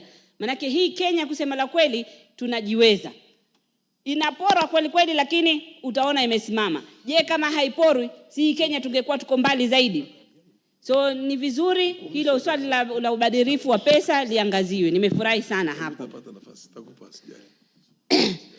Kusema alizungumzia pia juu la bidhaa zimepungua bei. Ni ukweli, tusemeni ukweli wafaa kusemwa. Kuna sehemu bidhaa zingine zilikuwa ghali kama unga, bei yake ilikuwa niko juu na sasa utaona imerudi chini. Hapo tunafaa kumpongeza. Mtu akifanya usawa aambiwe amefanya usawa. Shilingi kama wenzangu walivyoendelea kuzungumza hapa, imepata thamani. Ilivyokuwa na sasa ni tofauti. Wale wanafanya biashara wanaona hiyo tofauti. Pia hapo nampongeza. Ile swala la kuandika walimu. Kuandika walimu ni jambo zuri, ambapo tunatarajia sisi kaunti zetu au maeneo bunge yetu tutafanya mtihani sawa sawa na wengine, si mtihani tofauti.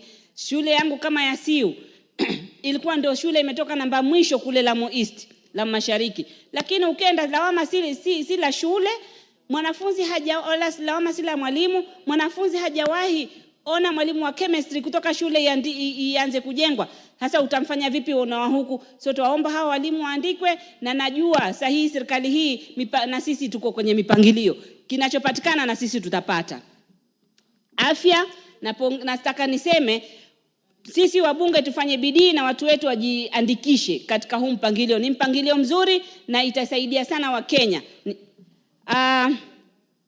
Kuhusu manyumba pia ni mpangilio mzuri amezungumza, na yatasaidia, na hii itakuwa legacy ya huyu rais. Watu wengi nusu dakika walikuwa kipinga, lakini wakisema kweli hili jambo likifaulu, hii itakuwa ni legacy ya huyu rais. Amezungumza mambo ya ICT hubs. Kweli kule kwetu kama Kiunga, hilo ni jambo muhimu sana, kwa sababu sisi tuko mbali na huduma center. Services za serikali hatuzipati, itatusaidia sana. Amezungumza GBV, na namuona PS na IG pia nao wameshikilia kidete, na tunawakanya wanawake. Dunia imekuwa mbaya. Unaamini tu mtu unaenda, mambo inaharibika kisha baadaye. Na hii serikali ni ya broad based cabinet. Inaona imewakilisha wengine, wataleta Naomi wako.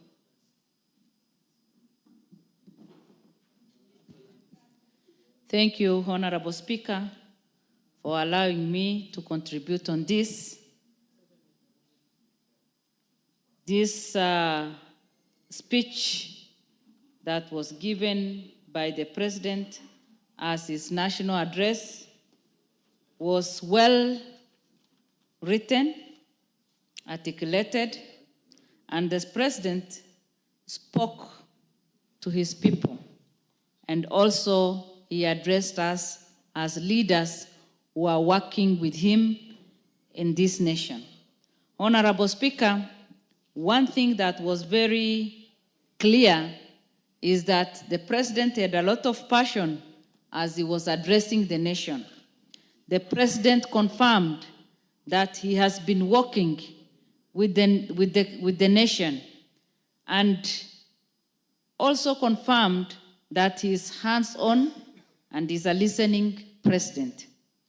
As he was speaking, he addressed national values, he addressed principles of governance, he addressed progress on international obligation. Honorable Speaker, many national address has been given. And even for him, since he was sworn in, he has done few others before. But this particular address was so unique because in his speech, he was able to touch on different areas. He captured very well the rapid change that our nation went through since he delivered his last national address. Honorable Speaker, that confirms that our president is concerned on the progress, and it is like after every national address, he knows the activities that need to take place, he knows the project that needs to be accomplished before his next address, and he knows that he needed to capture every activity, every challenge, and every progress that the country goes through.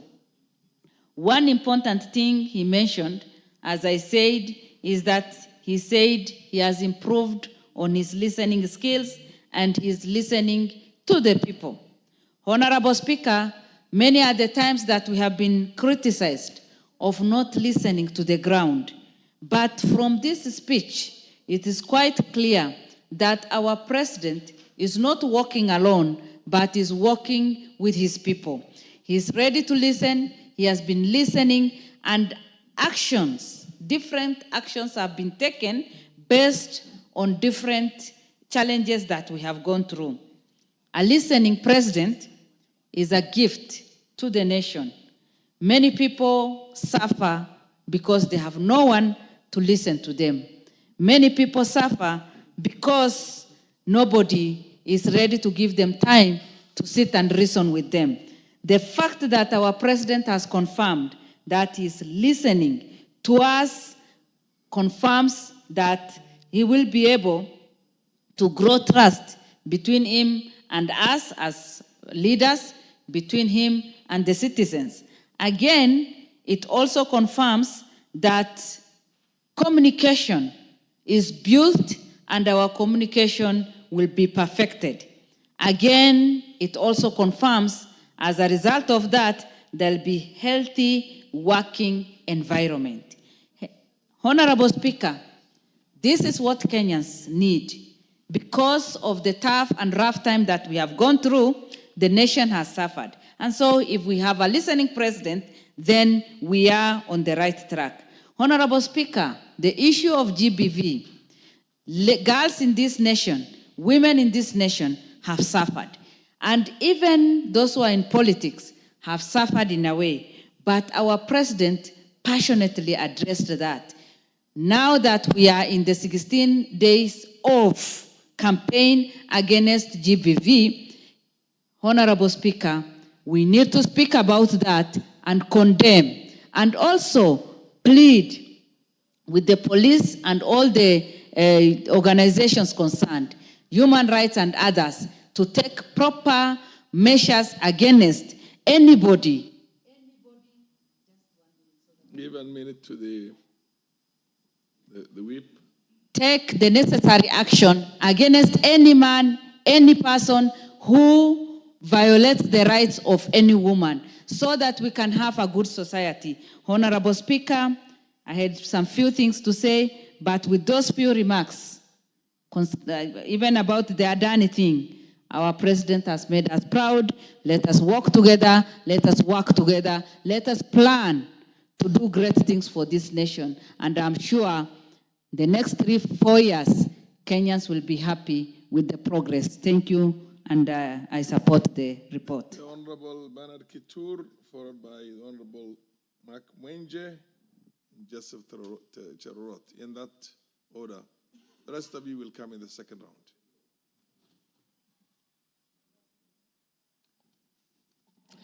Thank you, Mr. Speaker, for giving me also the opportunity on behalf of the people of Nandi Hills to also give our contribution on the State of the Nation address that was made by the President in accordance to Article 132C, where the President is required every year to lay before the House a report on all measures taken and progress achieved on realization of national values, principles of governance, the international obligations, and of course the state of security.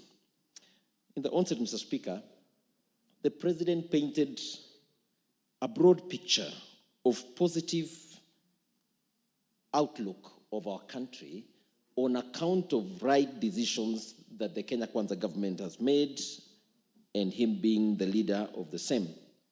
On the overview, Mr. Speaker, it is common knowledge to everyone that all the macroeconomic indicators are positive. Take the easy ones, for instance, Mr. Speaker.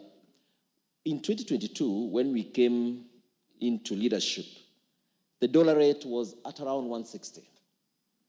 Currently stands at around 130. That tells you there are positive aspects. And of course, there was a lot of complaints around that time on the cost of life that was pretty high. Importation of things was so expensive, making there was a ripple effect in the market.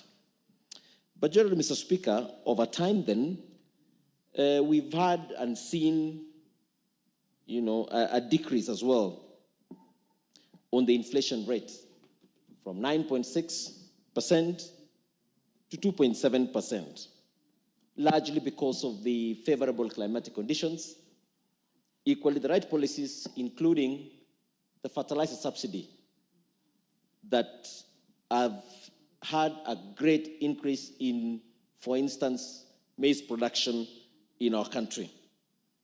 In 2022, Mr. Speaker, we had about 34 million bags that are being produced. Then 2023, 47 million, and expectations of 2024 standing at 74 million. This means when a society has food, then we are able to have a productive communities. When you look at also all the other indicators, including in the agriculture, Mr. Speaker, talking about sugar, when we noted that sugar industry was on its downtrend, but now we have almost 17 factories up and running, with 4, Mr. Speaker, being refurbished. This has also created, Kenya has always been an importer of sugar, but to realize that we have now exceeded the current demands of 40,000 metric tons. We now have a production of 84,000 metric tons. These are very positive indicators of the right decisions that the President has been able to make in the last few years, and we are now seeing the results. So this also disapproves the naysayers. I think also it's important for me, when I was talking about the macroeconomic indicators, Mr. Speaker, I wanted to mention about the foreign reserves that now stands at 9.5 billion, which in the last 10 years, we've never had an opportunity. We have about 4.5 months reserve cover. This essentially means for the investors, you can be assured that you can be able to get dollars around. This was a challenge that we had when we were actually coming into power. It was a very serious issue as of then. So these are clear indications. When you also talk about the interest rates, I saw even another institution, financial institutions, that have been posting reduction on the interest rates. What does this mean, Mr. Speaker? It means you can be able now to get capital to do your businesses at a cheaper, cheaper capital within the country. Positivities that is worth mentioning and really celebrating on what the president talked about. Maybe to still touch a bit on agriculture, Mr. Speaker, because this is where I come from. I come from a region where now we are beginning to embrace matters like coffee and milk. I was very impressed. Give him a minute. Mr. Speaker, thank you very much. I just wanted to mention that several things that were mentioned, whether it's housing programs, Mr. Speaker, it is going to have a positive impact in our country. Whether you're talking about the issues of corruption, the President spoke about it. And I would like to join also to appreciate what the government is doing on that space. Finally, I want to talk about the gender-based violence.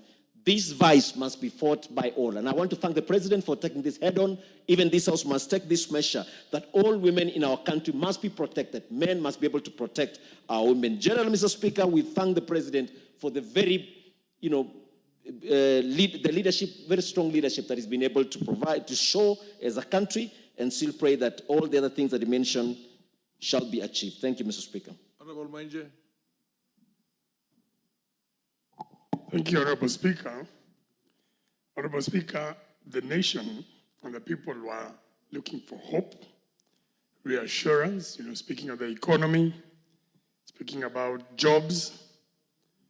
They want to hear us speaking about growth and address the challenges, Honorable Speaker. Allow me to go straight to some of the issues, Honorable Speaker, that were raised. One was the issue of Adani, which has been a thorn in the flesh in this government to us as honorable members. Honorable Speaker, hearing the President agree to withdraw those contracts was like pulling out a thorn that has pricked you in your foot. It's painful, but it's some good pain because, it was relieving. It's what got members of Parliament on their feet, Honorable Speaker, because I believe it was an issue that even those who wanted to support felt there was an issue. Honorable Speaker, the issue of SHIF, which salaried workers have had an issue with, they're teething problems. The benefits seem to be taking long. Those are the issues that we felt that the President should have gone deep into. The issue of housing, once again, which is salaried workers have had an issue. But Honorable Speaker, this is an issue that will take time for the benefits. But we also need to speak to Kenyans about what it will benefit us 10, 15, 20 years down the line. Honorable Speaker, the President spoke about abductions.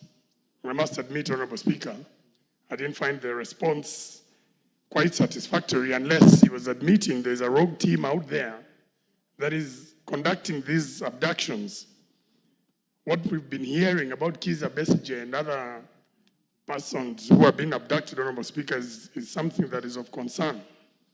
Honorable Speaker, the President spoke about JSS education, where he's done very well with the classrooms, especially for us here in Nairobi. He's done quite a bit, and we appreciate that. The issue of university funding, Honorable Speaker, I felt this fell short. And there's quite a bit that needs to be done. Honorable Speaker, these projects that I've just mentioned are large projects. And I fear that at times we are forgetting what the common mwananchi wants, the smaller projects. Food prices, that was something very good, and we know that food prices have come down. The price of unga has come down. The issue of job creation, this is an issue where the President is working at it, but more needs to be done.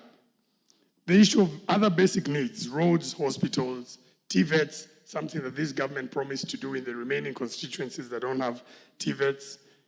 The issue of even climate resilience of Nairobi River, which we believe the government is doing very well. These are some of the things, Honorable Speaker, that this government must start looking at. These are the issues that touch on people. Honorable Speaker, I would have hoped that the President, having met the various members of Parliament in various meetings, that he'd first consider now of having a constituency or ward-based budgeting, where we consider, for instance, $1 billion for each constituency. Honorable Speaker, I've just come from public participation where I was listening to members debating on, talking about NGCDF in my constituency. And the projects they were speaking about, some going beyond the NGCDF. I would need about 2-3 billion to do all that. Honorable Speaker, if we put some of this money in some of these constituencies, we'll start making real changes down there to the common Mwananchi, and it will be a game changer for this country. Honorable Speaker, the issue of corruption. Cases of corruption must end within 6 months. This is something that needs to be done. The ICT hubs, which is a dream child of the president, this is something that they need to come out and equip these studios down there. Honorable Speaker, as I finalize, our job as the National Assembly is oversight. Let this House not be seen as a sycophant of the executive. Let us criticize where we think the government is going wrong, where the government is, when they're doing something right, let us applaud them. And by doing so, we will make the executive stronger. We will help the president achieve the mandate and ensure that we give Kenyans a better Kenya. It is important that this House does not lose its voice going forward. This is something Kenyans have felt, that the House has been captured, and we must ensure going forward this House speaks for the country. Thank you, Honorable Speaker. The Honorable Cherorot. Thank you, Mr. Speaker, for giving me this chance. Honorable Tom Odege in the House. Oh, fair. Proceed. Thank you, Mr. Speaker, for giving me this chance so that I can be able to contribute to the State of the Nation address which was given by His Excellency, the President, Dr. William Samoei Ruto. Mr. Speaker, I've heard so many people saying that it was a wonderful speech, which I also support. And I will say that, Mr. Speaker, this is a reflection of what the President has been doing for the last 2 years. This is just like a report card which we were given. And I want to say that this has happened because our President is so resilient and he has really managed to turn around the economy of this country. This speech, or the speech actually gives hope to all Kenyans and gives us a direction. And that means that our President has a focus and a direction to take this country, Mr. Speaker. Mr. Speaker, our President covered so many areas. And I want to say that there have been so many areas in this country, especially even departments and other areas which has been neglected. But this speech actually gives hope to most of Kenyans who have been actually suffering economically and all that. And I want to say, Mr. Speaker, right now as Kenya, we have a direction to go. On matters as education, Mr. Speaker, the speech actually, or the President touched a lot about education in our country. Of late, we've been actually having challenges with our universities, and our universities were going to collapse, Mr. Speaker. But the President actually, through his wisdom, I can say that our universities are picking up now. The issue of more university, as he mentioned, is because of administration issues, which I know is going to be tackled. Mr. Speaker, the President also mentioned about the school fees for our students, especially those who are in colleges. The 95% which is being paid for vulnerable students from poor families. As we know, Mr. Speaker, education is an equalizer. And that is what the President actually has taken care of, because I know we will be having students from vulnerable families who are low economically, and those students, Mr. Speaker, can be able to have a chance of also going to school like any other kid in this country, Mr. Speaker. About the issue of corruption, the President was very clear that, Mr. Speaker, this country, we have to avoid and make sure Kenyans actually are not involved in corruption matters, Mr. Speaker. And this is a clear way and an indication that Kenyans, if we want to grow economically, we have to fight corruption. And it has to start from ourselves, Mr. Speaker. Our President also mentioned about the issue of GBVs, as we've heard, Mr. Speaker. This has been a big problem, the femicide, Mr. Speaker, whereby our women are being killed, and instead, he actually mentioned that boys should not use their masculine to fight women. And this is a very clear indication that the president is a president who cares.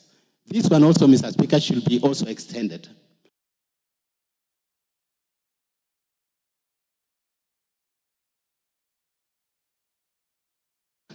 There is this incident in Kiambu, which, Mr. Speaker, I would like to say that this one has to be taken seriously, whereby this house girl Kelly is being tortured by the employer, and she was forced to jump. She was forced to jump from 4th floor, and she broke her legs, Mr. Speaker. So, Mr. Speaker, I want to say that this country, we have a listening president.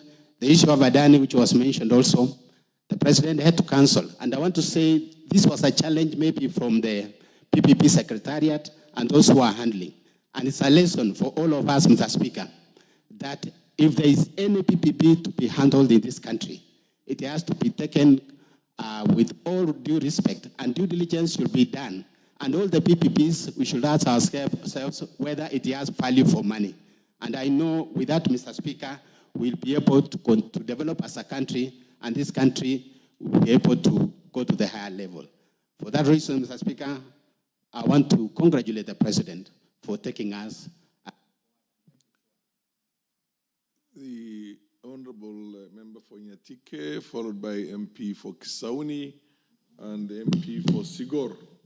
We'll go in that order. We still have a few more members who will have a Ruku, you will have, Commentary will have, all of you will have. Proceed, Yakundi, the same. Okay, thank you, Honorable Speaker. If you take as little as possible, it's okay. Now. Thank you, Honorable Speaker, for giving me this opportunity to react on the speech which was delivered by Head of State in this House. There are a number of positives which I picked from the speech, and notably, number one, for the first time, the President appeared before us here with no political connotation, which was a very clear signal that he is ready to unite the country, is ready to push the country forward, and his priority has wholesomely been zeroed into development and how he can unite the country, which I think was very positive and commendable to all of us. Some of us who have been in the opposition benches and have been very keen trying to pick issues so that we can hit on him and the government, I think he left us with no reason to come out and pick negativity out of his speech. He made it very clearly, and all leaders in this country, I think we have a reason to support his new approach in the political arena in this country. It was very good and very uniting and very straightforward to the development which we need in this country. Number two, on the issues of education, I would say he came out very clearly, and I want to congratulate him for having come out and fixed the issue which was affecting our universities. When the universities were on strike, everybody in this country was concerned. Now that the universities have gone back, I would urge him to go deep into the root cause of the problems in the universities, and we fix it once and for all. We don't want next year to see universities on strike again.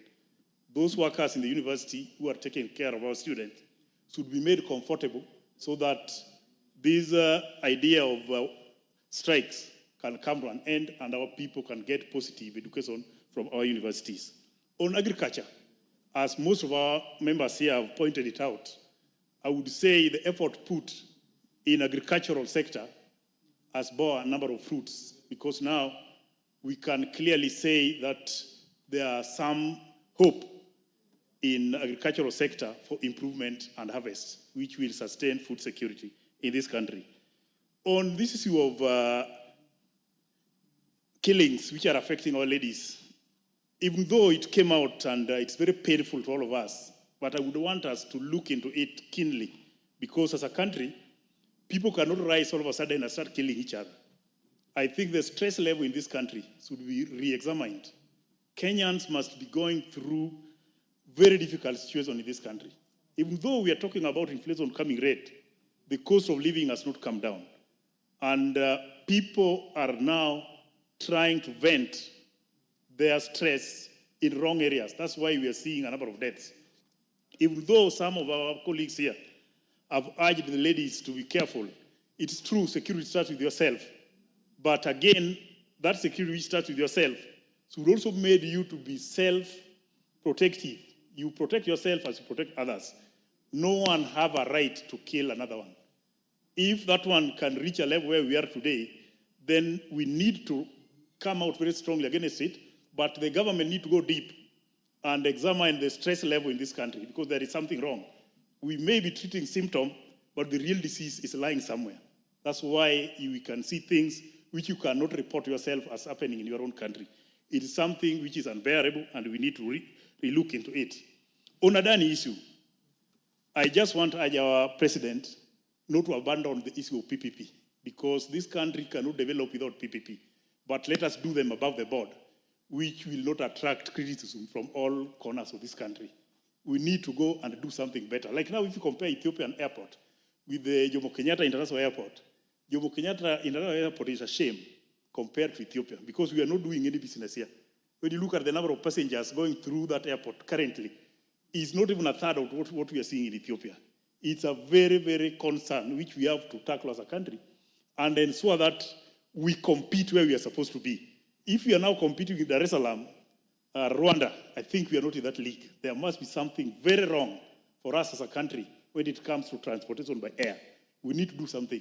If PPP will solve it, let us allow PPP to come in, but let it be done above board so that we don't come across. Give him a minute. You have a minute to wrap up. Proceed. Yeah, so that we don't repeat what has happened, which has caused a lot of embarrassment to our country. But we need an airport which can compete with Ethiopia, not Rwanda, not Tanzania. That's where we are supposed to go as a country. On SHA, people have talked a lot about it. I don't want to repeat, but what I'm saying, the success of SHA will depend on government facilities, county referral hospitals, all the Kenyatta hospitals, Moi teaching and referral, all government facilities. No matter how we fund SHA, if the government facilities will not add to what we need as Kenyans, SHA will not succeed. We need facilities well facilitated by the government, not a facility where you go and you are told to go and buy medicine. Kenyans will lose faith in SHA if the government facilities are not well fixed. Thank you very much, Honorable Speaker. Bedzimba.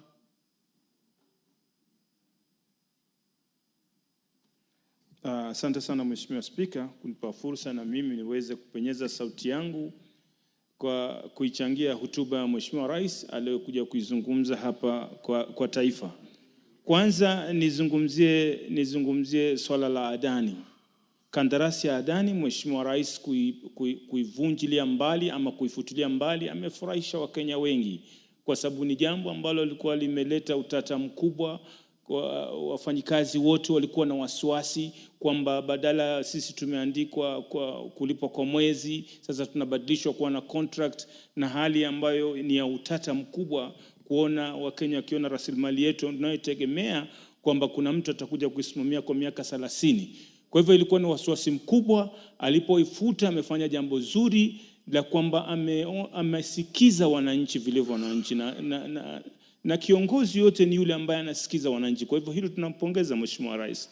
Nikija katika upande wa shilingi kuwa na nguvu, kweli shilingi yetu ilikuwa imekosa thamani kubwa. Hata ulikuwa ukienda kwa nchi jirani peke yake kubadilisha pesa yetu ya Kenya, wanaikataa, wanasema hii pesa yenu sasa haieleweki kwa sababu leo iko hivi, kesho iko chini zaidi. Lakini imeimarishwa mpaka sasa dola sasa kidogo inaheshimu kwamba pesa yetu ikienda mahali inaheshimika. Na hiyo basi kushuka kwa dola, wananchi ama sisi tunategemea kwamba taifa wakati limeimarika kiupande wa pesa za kigeni na hali ya uchumi kama mafuta yaweze kushuka bei, isisimame ama isipande kwa sababu dola imeanguka. Kwa hivyo bado wananchi wanategemea kwamba madhali dola inaendelea vizuri na pesa zitashuka, ili kusudi mwananchi aweze kujikimu ama gharama za maisha zisiweze kupanda juu. Mheshimiwa Spika, tuje katika upande wa SHA. SHA mimi mwenyewe nimeshuhudia wagonjwa wa moyo katika hospitali ya rufaa ya Mombasa, Coast General Hospital. Kuna mgonjwa ambaye alienda kuwekwa pacemaker ama kifaa ambacho kinaweza kufanya moyo wake upige kwa sawa. Amewekwa na bili yake ikaja 1.3 million. 1.3 million na nikashangaa kuona SHA imemlipia 1.1 million hapo hapo. Kwa hivyo nimeona ni jambo ambalo linaonekana kama watalitilia bidii, kama hawatabadilika, hii SHA itasaidia sana mwananchi wa kawaida. Na vile vile ukiangalia SHA level 2, level 3, level 4 hospitals, wewe tu ukipiga tu kwenye simu yako kujiregister *147#, wewe watibiwa bure. Kwa hivyo hii inaonekana ikiwa itaendelezwa vile inavyoendelea sasa, itakuja saidia mwananchi wa chini kwa ukubwa sana. Na Mheshimiwa Spika, ni kwamba hivi sasa SHA kulipa kwa mwezi ni shilingi 300. NHIF ilikuwa ni shilingi 500. Kwa hivyo SHA kwa mwaka ni 3600. Kwa hivyo nina imani kwamba ikiwa watajipanga vizuri, itakuwa ni jambo ambalo la busara sana, kwa sababu matibabu yako ghali sana, mwananchi wa kawaida hayawezi. Na hata NHIF ilikuwa na uzito mmoja, wakati unaambiwa unangoja approval, unaweza ngoja masaa 3, masaa 5 kabla hata kupewa hiyo ruhusa ya kwamba sasa mpeni hiyo dawa ama atolewe. Lakini SHA kwa sasa ni kwamba ukituma hoja ama ukingoja approval haichukui muda. Kwa hivyo tunaona kwamba ikiwa wataendelea namna hii, basi huenda ikasaidia wananchi sana. Kwa sababu hivi sasa juzi tu mimi nimetembelea hiyo hospitali, SHA wamelipa kwa kufikia sasa 21.9 million wamelipa kwa wagonjwa wa moyo, kwa sababu nimetembelea katika hiyo sehemu ndio nikapata habari zaidi. Kwa hivyo tunampongeza rais kwamba SHA aitilie mkazo na aweke watu ambao wataweza kuiendeleza zaidi. Tukenda katika upande wa chakula. Chakula kweli kimekuwa bei zimeshuka, kama ya unga zamani ilikuwa inalipwa 160. Kweli amesema kweli Mheshimiwa Rais kwamba sasa chakula bei ya unga imeshuka, lakini shida iliyoko ni kwamba uchumi wa taifa unaimarika ikiwa umeingia katika mifuko ya wananchi. Ikiwa wananchi wana fedha, basi ule uchumi huwa ni mzuri. Lakini kama mwananchi hana fedha, basi inakuwa sasa uchumi tu na uchumi wa kuzungumziwa, lakini mwananchi atakuwa hajausikia. Nikimalizia, kwa sababu muda wangu nimeona umekwisha, kazi za mataifa ya nje. Mheshimiwa Spika, ni kweli zimekuja juzi na zimesaidia watoto wetu wengi, lakini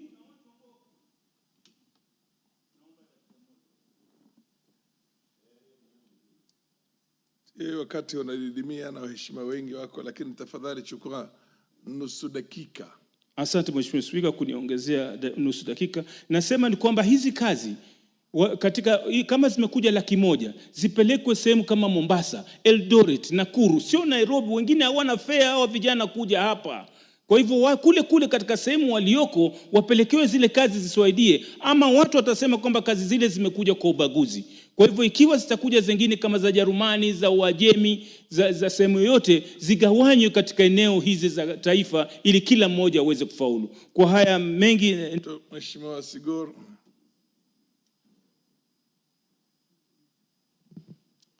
Thank you, Honorable Speaker, for this opportunity. First of all, I want to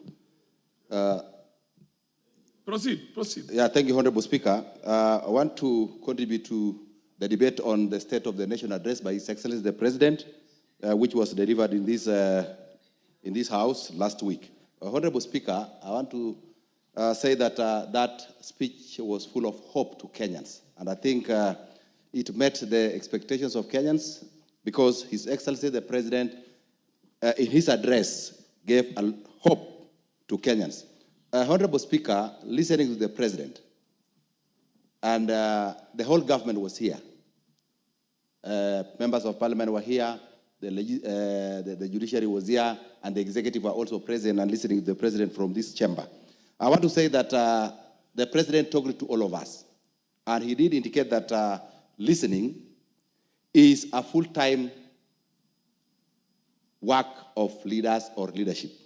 And I want to say that he was speaking to all of us, that it is, as leaders, it is important that we listen. And through the listening, we will be able to make right decisions. We'll be able to make plans and programs that will positively impact and affect Kenyans. Now, Honorable Speaker, I want to say a few things that I captured that are very positive from the speech of His Excellency the President during this address. One is that he did indicate that the shilling has gained against the dollar by trading at 129 shillings, down from 162. That was very positive. 2, inflation reduced from 9.6% to 2.7. That is something that the president did indicate. That is quite positive. 3, we have employed so many teachers in this country through this administration. That was brought out very clearly, having employed about 56,000 teachers already. So that is something that is very positive. We have also, from the address of the president again, now the sugar factories are up and running, 17 of them. And from that, this country is now becoming sugar sufficient. And I think that this is something that we need to sincerely commend the president for ensuring that this happens. And in the fight against corruption, His Excellency the President, and through this administration, has embarked on a program for digitizing government services. This is one way of also eliminating corruption when government services are automated and digitized. From 350, when this administration came into place, to now about over 20,000. In fact, 20,850 government services now that are being accessed through the digital platform. I think this is something that we need sincerely to commend this administration for. And then each arm of government also had its own share from the comment of the president, that parliaments were also called out for trying to delay the conflict of interest bill, which is in this house. And again, even the judiciary were also called out that cases that are taken there are taking forever. And I think this has to be looked at so that now dispensing of justice and cases, especially corruption cases that are taken to the judiciary, must be dispensed within the shortest time possible. Now, Honorable Speaker, the cancellation of Adani procurement, where the president did direct that the Ministry of Transport and the Ministry of Energy to cancel at whatever stage the procurement process was, that it should be cancelled. I think that is something that was received very positively by Kenyans, and I think we also want to commend the president for listening to Kenyans. And then, Honorable Speaker, the Treasury was also directed to ensure that the e-procurement is working, because they have been dragging their feet, and that was they were directed to do that. Then, Honorable Speaker, the Taifa Care is something that is going to ensure that all Kenyans are going to access health services, and they were going to benefit from this. It's only a matter of time, and the president did tell Kenyans that you register so that you can benefit and get the benefits accruing from the Taifa Care rollout in this country. So, Honorable Speaker, I want to say that we need to support the president, because the president did indicate that he has laid a firm foundation for the takeoff of this country, and we now expect. The Honorable Member for Kitutu, Chache, and Kitutu, Chache, if you take exactly 2 minutes, you'll be able to give us an opportunity to 2 other members of parliament, and then we adjourn the House. Thank you, Mr. Speaker, for this opportunity. I also want to commend the President on the State of the Nation address the other day. Clearly, the President gave us a scorecard of his implementation for the last 2 years when he came into government. And he clearly showed us that for the last 2 years, he's been the President, the kind of work that he has been doing. And he clearly showed us and sold a lot of hope to Kenyans by telling us on how he has been able, the policies that he put in place and the microeconomic policies that he put in place on issues to do with commodities, price of food commodities have been able to come down. The price of unga has been able to come down. The price of the dollar has been able to come down. And we commend him so much because of that. We also commend him because we saw him traveling across the country, and Kenyans were very agitated that time when he was signing labor bilateral agreements. And we clearly see out of that, we have been able to employ so many young people out of this country. They've been able to go out of this country to get formal employment, which will able to impact a lot in the GDP of this country. He talked about employment of TSC teachers, 46,000 teachers for the last 2 years, which is a good thing. He talked about the JSS classes, which we've been able to build about 11,000 JSS classes for the last 2 years, which is a very good thing, and which clearly shows. The Honorable Lekomuntare, you probably should also take just about 2 minutes, and then use MP for Wajir West, another 2 minutes. Thank you, And Honorable then Speaker. we will have to adjourn for the day. Yeah, thank you for this chance. Mr. Speaker, I just want to say something about this presidential address. The speech of the President, Mr. Speaker, was a very promising one to most Kenyans. And Mr. Speaker, the President really talked to Kenyans, the challenges the Kenyans has currently, he tried to address.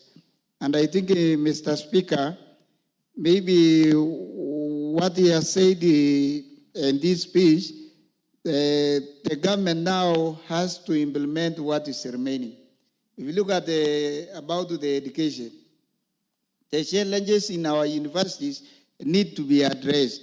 And even, Mr. Speaker, the chair issue, it's not really covering everybody currently.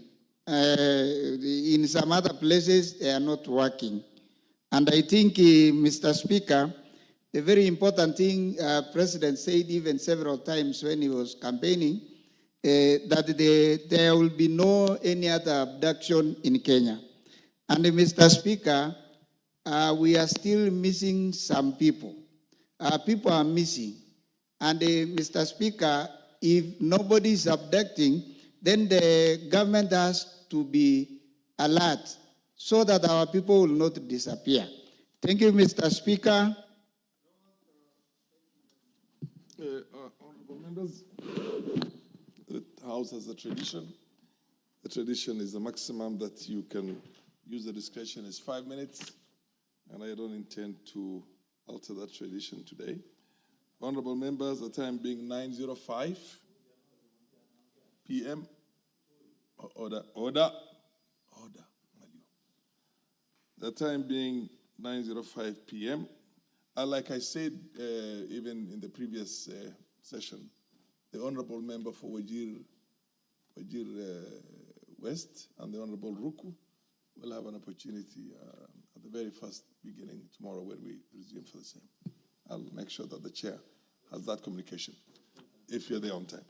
Honorable members, the time being 9:05 p.m., this House stands adjourned until tomorrow, Tuesday, the 26th of November, 2024, at 9:30 a.m.